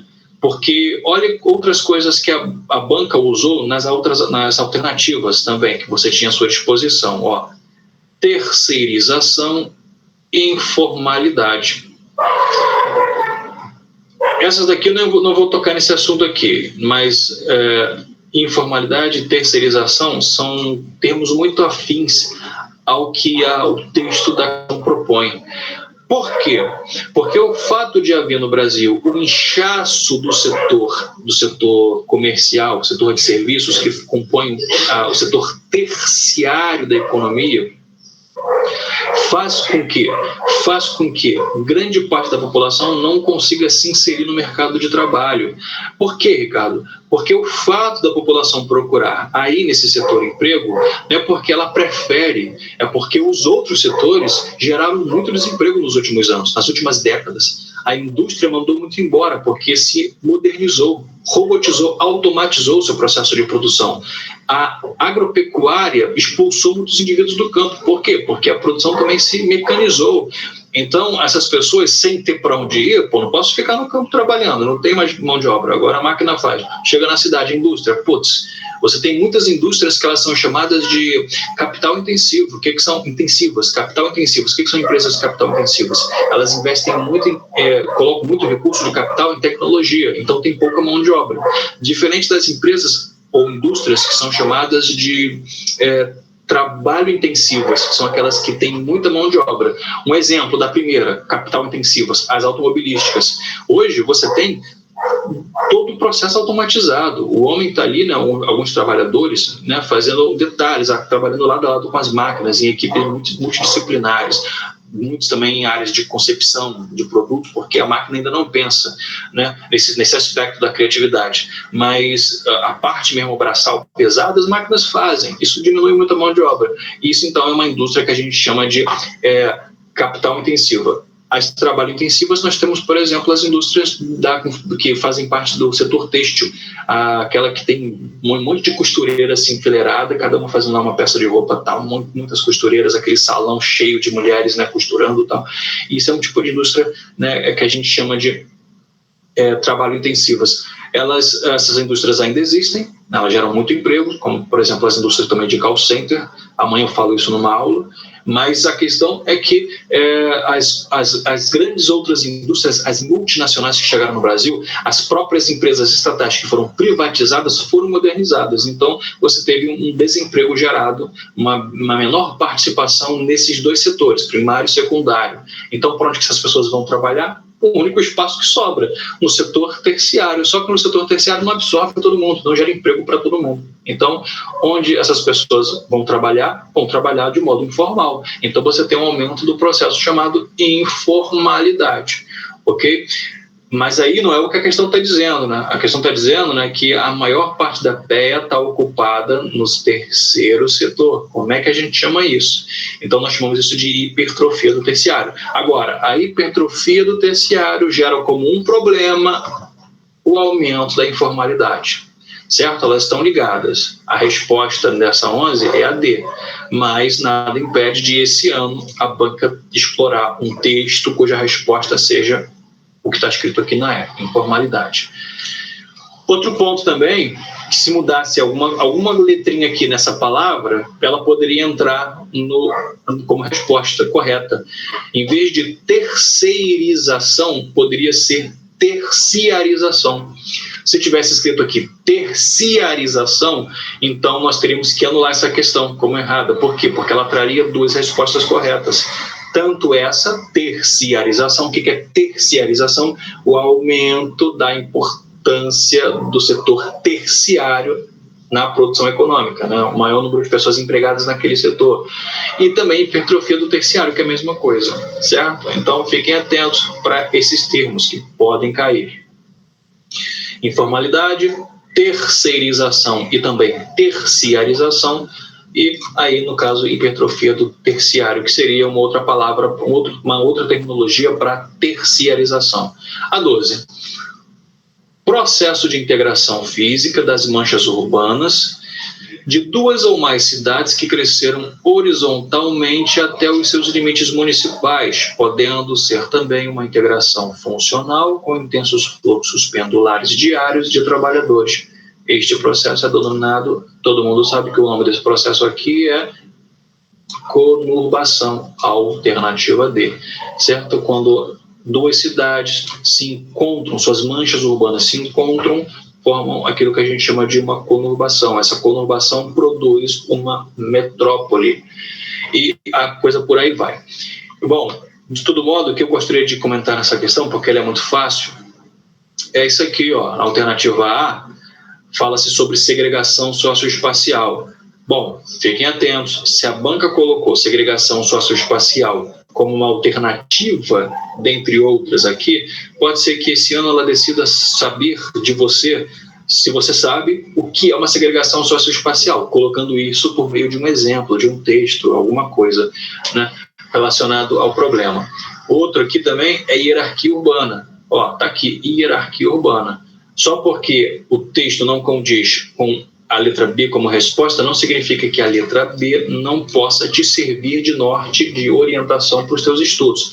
Tem que saber o que é hierarquia urbana, certo? Que nós tratamos também lá nessa mesma aula de tema e desenvolvimento, né, urbano, demografia.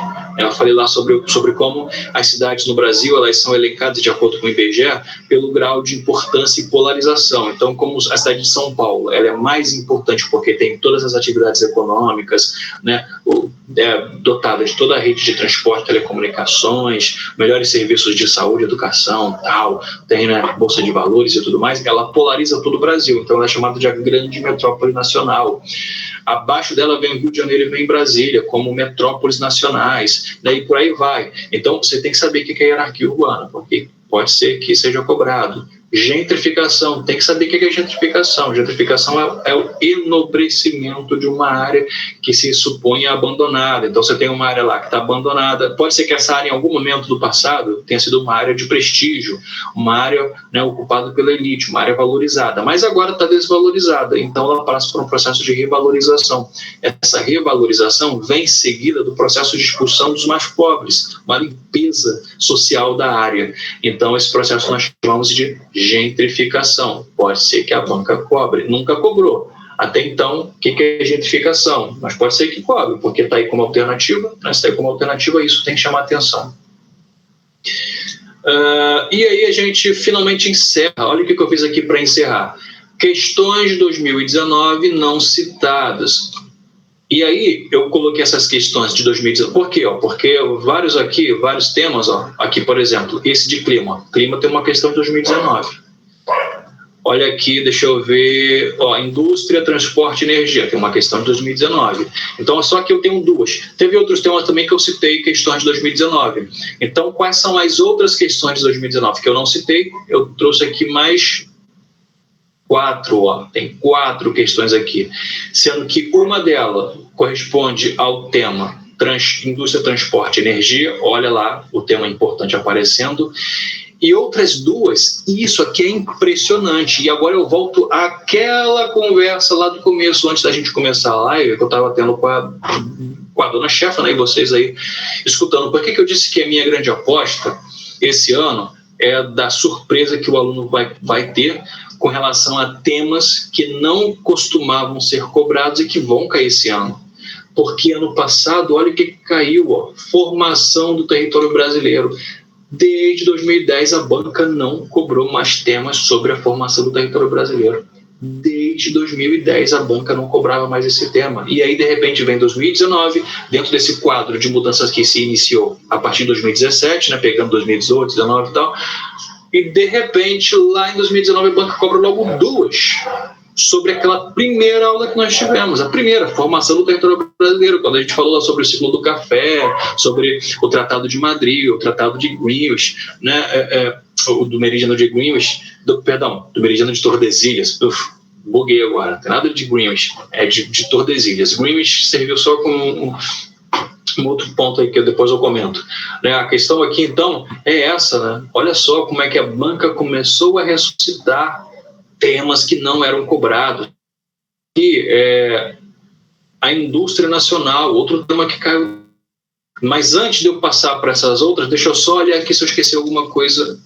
Olha aqui, na última análise que eu vou fazer do meu banco de dados, sobre o tema demografia e desenvolvimento urbano, em 2011, uma questão foi cobrada sobre esse tema, 2012 uma, 2013 não cobrou, mas quando chegou 2014, olha aqui, 3 questões de uma pancada só, metade da prova praticamente sobre o tema. Então é um tema muito importante.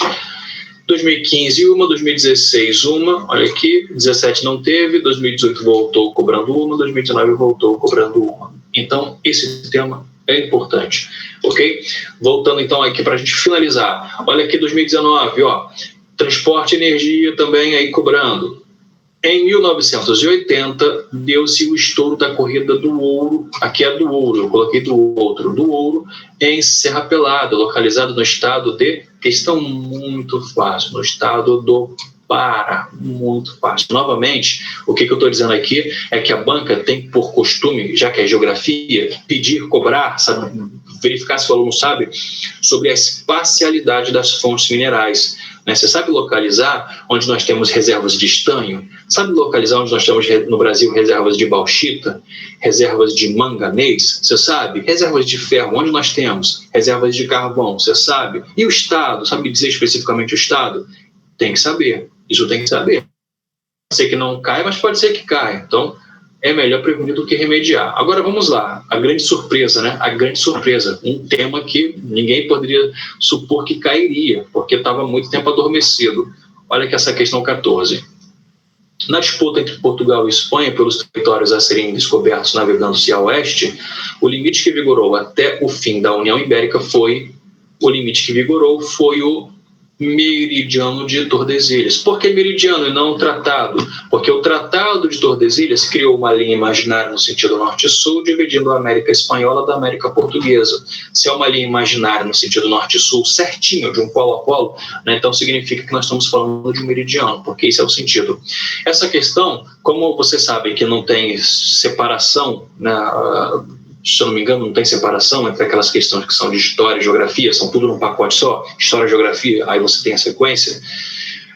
Como você não tem separação, essa aqui poderia ser muito bem uma questão que pertence à história quanto pertence à geografia. Por quê?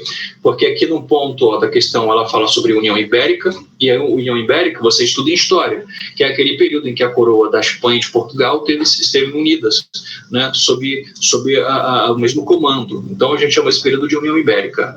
Na prática, Portugal e Espanha eram um país só, um reino só. Mas aí fala sobre meridiano. Meridiano é uma das coordenadas geográficas, que junto com o paralelo formam as coordenadas geográficas. Então, se fala de coordenada geográfica, é um tema que a gente poderia tratar na geografia. De todo modo, está dado o tema, né? É um tema que não costumava ser cobrado e que foi cobrado logo duas questões sobre o tema do ano passado. Olha aqui a segunda pergunta. O Brasil adquiriu o Acre por meio do Tratado de Petrópolis, mediante o pagamento de uma soma em dinheiro e a promessa da construção de uma ferrovia, que escoaria as exportações bolivianas até trechos navegáveis do rio Amazon, dos rios amazônicos. A ferrovia que o tratado fez menção é essa ferrovia aqui, Madeira-Mamoré. De todo modo, como eu disse, é importante, né, que você saiba responder aqui, porque essa questão você certamente já viu, já memorizou. O importante é você entender o modo como o tema suscita, né, aquela nossa primeira aula, mas também um outro ponto que é o sistema de transporte. Eu poderia também ter colocado essa questão aqui sobre aquela que trata de transporte, só que é um transporte mais para o começo do país, mais para aquele desenvolvimento da nossa malha de transporte, certo? Lembrando a vocês aí que no início o transporte de cabotagem era muito utilizado. O que é o transporte de cabotagem? É aquela embarcação que vai pela costa, que passa do porto de um estado para o porto de outro, só pela costa, sem nunca perder a terra de vista, né? Sempre indo pela costa.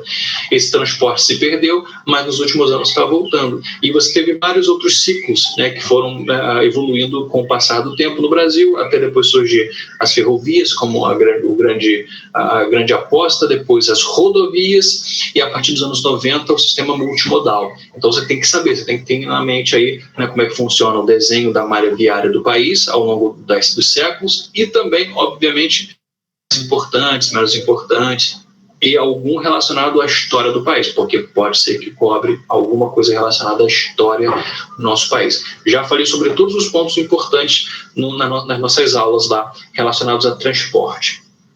Construção de BRs, né, que liga o Brasil a Paraguai, a Bolívia, os portos brasileiros que são usados pela Bolívia, pelo Paraguai. Já tocamos vários pontos aí sobre esse tema.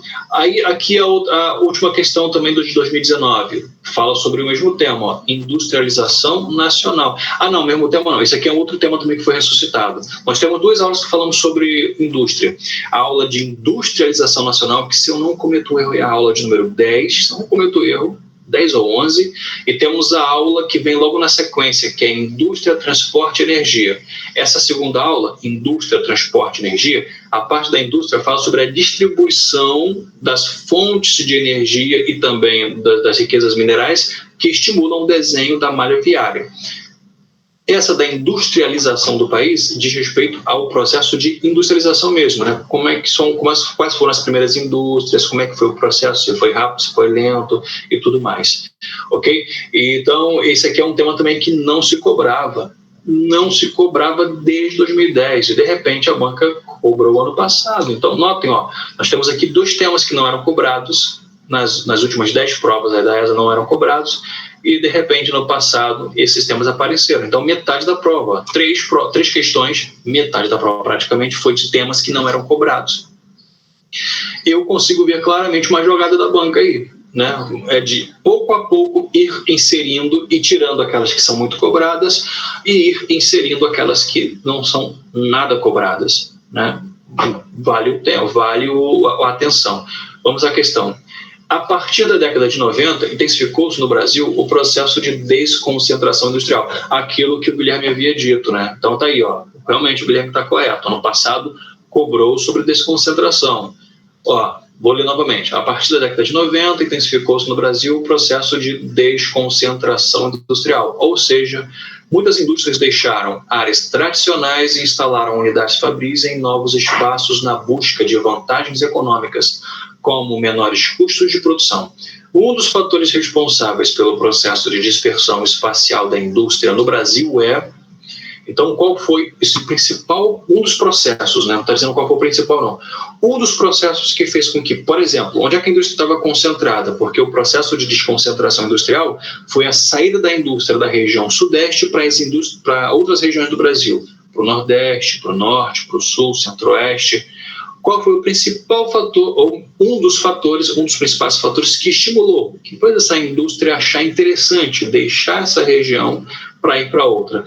Bom, um dos fatores foi o fato de, nessa região, você ter o quê? Um grande inchaço, né, que sobrecarregou as malhas viárias.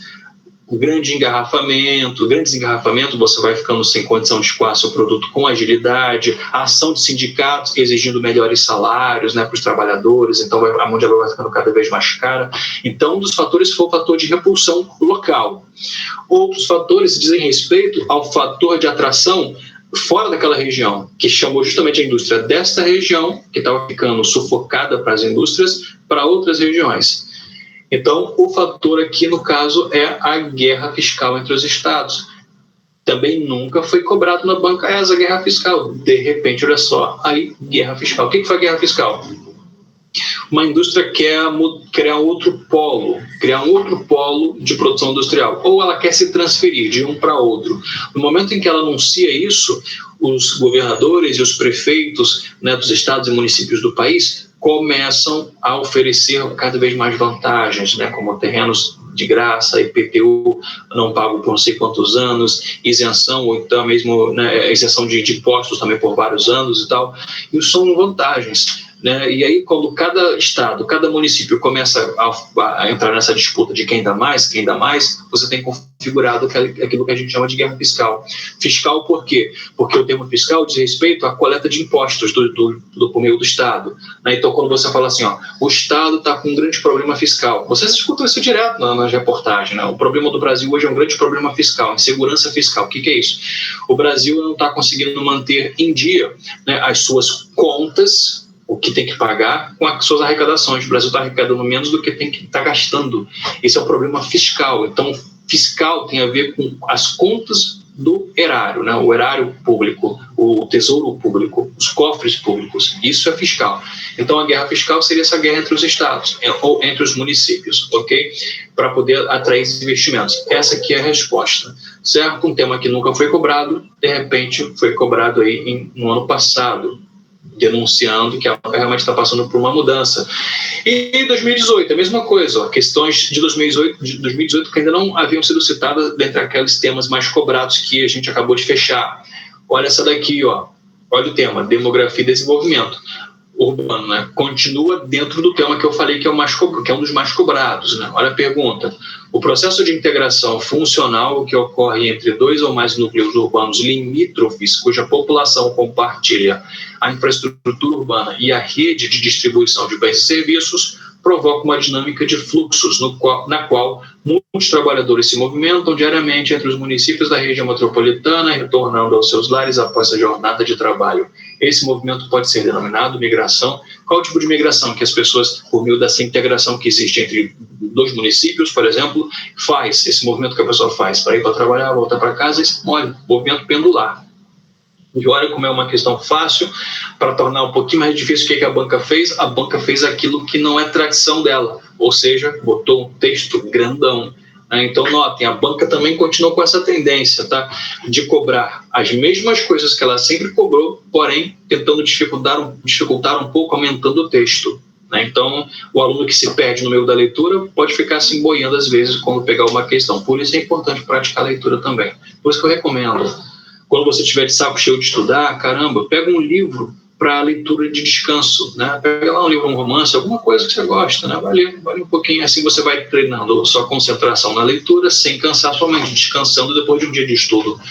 Você treina ao mesmo tempo que descansa. Esse é o melhor dos mundos. Todo estudante tem que ler. E a última, tem mais uma, olha aqui, mais duas, né? Outro tema que em 2018, não costumava ser cobrado e de repente caiu lá. Estava muito tempo sem cobrar esse tema. Políticas regionais e territoriais. Aquela em que eu falo especificamente sobre a região Nordeste, numa aula, especificamente sobre a região amazônica, na outra aula, e na outra sobre o Brasil dentro do contexto da América do Sul. Um tema também pouco cobrado, mas que nos últimos anos começou a ser mais cobrado. Claro que ainda não há uma regra, né? Ainda não está caindo ano a ano. Todo ano cai uma questão sobre isso. Não. Se eu não me engano, caiu uma em 2016, uma havia caído em 2015, aí depois veio outra em 2018. De todo modo, é uma questão esporádica, que, né, vez por outra, vai visitar a prova da ESA. Olha o que está pedindo. Sudene, Codevasp são exemplos de Sudene, vocês sabem, Superintendência para o Desenvolvimento do Nordeste, é um órgão criado com essa finalidade, né, de elaborar planos de desenvolvimento industrial e econômico, humanos, para aquela região do Nordeste. E a Sudam é a mesma coisa, só que para a região amazônica, Superintendência para o Desenvolvimento da Amazônia. E a Codevasp é uma coordenadoria para ali fazer aquelas obras no Vale de São Francisco, que até hoje existe esse órgão, né? Então são órgãos aqui, e como eles são regionais, né, atuam diretamente no Sudão, no Nordeste, Sudão, na Amazônia, Codevasp, Vale de São Francisco, são chamados de regionais. Então a tua resposta é que é a alternativa A. Questão fácil. O importante dela estar aqui é porque ela é uma questão recente, também porque ela quebra, né, entrando numa prova como um tema que não é comumente cobrado. Isso tem que chamar a atenção de vocês. Questão 19, também uma questão recente, e notem que, diferentemente dessa questão 18, ó, ela não é tão objetiva, ela tem um texto aí grandinho. Como eu disse para vocês, a banca aos poucos está mudando.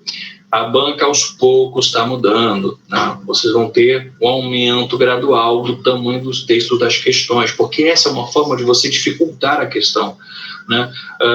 Às vezes as bancas não têm como dificultar muito a questão, uma questão sem se descaracterizar. Então o que elas fazem? Elas vão aumentando aos poucos o texto. Isso vai criando, né, fatores que dificultam. O primeiro, e também é o tema batido, né? Transporte, indústria e energia. O período entre 68 e 73, conhecido como Milagre Econômico Brasileiro, permitiu um acelerado crescimento da economia brasileira. Nesse período, diversos programas na área de transportes, infraestrutura e energia foram implementados, visando acabar com a estagnação e estimular o desenvolvimento do país. Dentre os projetos iniciados no período citado, ou seja, durante aquele período do grande milagre econômico, ali nos anos iniciais da ditadura militar, dentre os projetos desse período aí, qual é a única alternativa correta? Qual é a única alternativa que traz um projeto que foi concebido nesse período? Que data desse período? Ferrovia Norte-Sul é um projeto muito mais recente, muito mais moderno, é um projeto que está dentro desse escopo agora de integrar o país também por meio de linhas férreas, porque o nosso país é integrado por meio de rodovias, vocês sabem. Os projetos mais recentes do Brasil, de 2010 para cá, na verdade, no começo dos anos 2000 para cá, né? No começo dos anos 2000 para cá, o projeto do país passou a dar prioridade também para o transporte ferroviário que estava abandonado. Então, se pretendeu, a partir de então, se tem um plano, né, para isso, para integrar o país por meio de ferrovias. E a Ferrovia Norte-Sul é um dos grandes eixos de circulação ferroviária, né, que quer ligar o Brasil de ponta a ponta por meio de ferrovia. Muito bacana esse projeto, mas é novo. Usina hidrelétrica do Giral. Essa usina que foi inaugurada na bacia amazônica, se não me engano, em 2012, 2013, pouco depois de Belo Monte, bem nova. A usina de Itaipu, nós tivemos essa aula, surgiu como uma aproximação aí do Brasil com o Paraguai, né, na década de 70. Pouco depois veio o Tratado de Iguaçu, no qual o Brasil se aproxima da Argentina, né, e daí o Brasil faz a aliança com os países do Cone Sul, de onde vai surgir depois o Mercosul. A gente teve essa aula, né, aquela do Brasil dentro da América do Sul, muito bacana. Então essa que é a resposta, a usina de Itaipu. Estrada de ferro, Vitória a Minas. Ele aqui é um pouco depois, né, porque vem aqui do projeto de inauguração dos grandes projetos de mineração da Vale, que foi criado no finalzinho dos anos 70, né, então no começo dos anos 70, como está dizendo aqui, ó, na questão de 68 a 73, e temos a usina hidrelétrica de Belo Monte, que também foi finalizada ali em 2014, né, começou ali, foi retomado o projeto em 2011, 2012, finalizado em 2014, 2015, parece. Então é um projeto muito novo, muito recente. E aí o mais antigão, é claro, o mais antigo é a usina de Itaipu. Notem, mais uma vez, né, que geografia não tem a ver só com o espaço, mas também, às vezes, a questão pode pedir para você situar dentro do tempo, né, um dado fenômeno espacial que impacta espacialmente a formação do país, né, as atividades econômicas e tudo demais. Certo? Então, só para lembrá-los aqui, essa página. Só para lembrá-los, minha grande aposta, torno a dizer, é que esse ano vão haver temas que não estão sendo cobrados nos últimos concursos, que não foram cobrados nos últimos concursos. Como exemplo, eu citei esse tema que foi ressuscitado, formação do território brasileiro, que não se cobrava há 10 anos e, de repente, no ano passado, logo 2 questões de cara foram colocadas aqui. Fechando aqui, rapidamente eu volto para cá.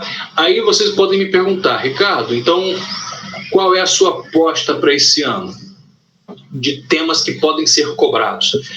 Eu particularmente sinto muita falta de um tema que é de tamanha importância e que nunca foi cobrado pela banca ESA, que é o do agronegócio brasileiro. O Brasil é uma grande potência agrícola no mundo e você não tem muitas potências agrícolas. Você tem poucas grandes potências em termos de produção de alimento. O Brasil é uma delas e isso ainda não foi cobrado pela banca ESA. Talvez nesse processo de reestruturação em que a banca começa a olhar mais para temas importantes que estão, né, relegados ao esquecimento, talvez a banca esse ano cobre algo sobre o agronegócio brasileiro. Principalmente porque a pandemia chamou a atenção para o agronegócio, né? Vocês sabem, com a indústria paralisada, a atividade econômica despencou em todos os setores da economia, exceto em um, que é o da agropecuária, que continua não só se mantendo, né, mas também como apresentou crescimento. Então, esse ano, o PIB do agronegócio cresce no Brasil, enquanto o PIB das demais atividades econômicas tem diminuído, certo? Então, isso chamou atenção para o agronegócio. Talvez, não sei, né, uma aposta que eu faço que talvez seja cobrado o agronegócio. Se não for esse ano, pode ser no próximo ano, né? Tem que ser, ok? Então é isso, pessoal. Resumindo a ideia, a salada toda que nós tratamos aqui, eu espero que vocês tenham conseguido, ter conseguido dar uma clareza, uma orientação sobre aquilo que vocês precisam focar agora nessa reta final. Não adianta correr atrás do prejuízo e estudar coisas que vocês não estudaram, né, que está acumulado como dívida lá do começo do ano, lá do ano passado, desde quando vocês iniciaram o estudo de vocês. O importante agora, nessa semana, é se focar naquilo que tem mais chance de ser cobrado. Por aquela lógica que eu havia dito. Porque se a banca seguir a tradição de cobrar aqueles mesmos temas, tal, não inovando muito, você só vai lucrar. Se a banca quebrar isso, você vai se prejudicar como todo mundo, porque não é só você que vai ser pego de surpresa, né? Os outros alunos acreditem, alunos mais experientes que estão aí há um tempão batalhando, estudam também dessa forma, estudam focando naquilo que estatisticamente mais cai. Estuda tudo, mas foca mais naquilo que estatisticamente mais cai, porque você tem maior chance de acerto, de conseguir, né, auferir algum êxodo com essa prática aí, com essa técnica que os alunos usam. Certo, dona Chafa?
O Guilherme fez umas perguntas que foram respondidas.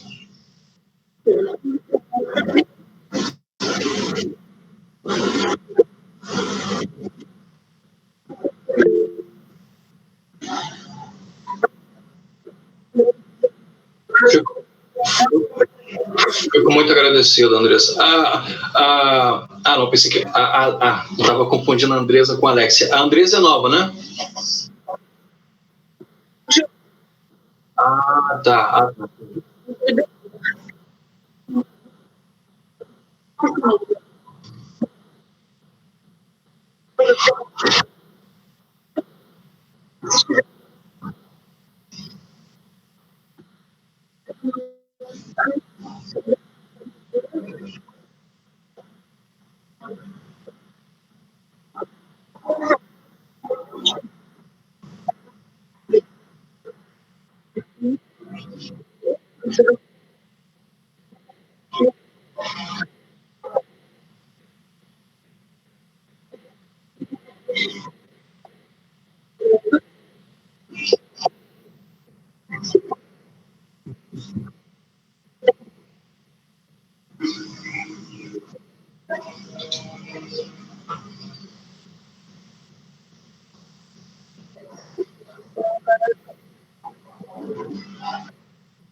Guilherme, agora que só tem criadores de pernilongo.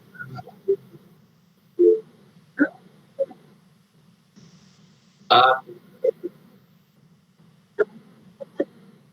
eu tô indo na chefa. Deixa eu dizer aqui que eu tô com saudade do pernilongo. O pernilongo é o Matheus. Gente boníssima esse rapaz aí.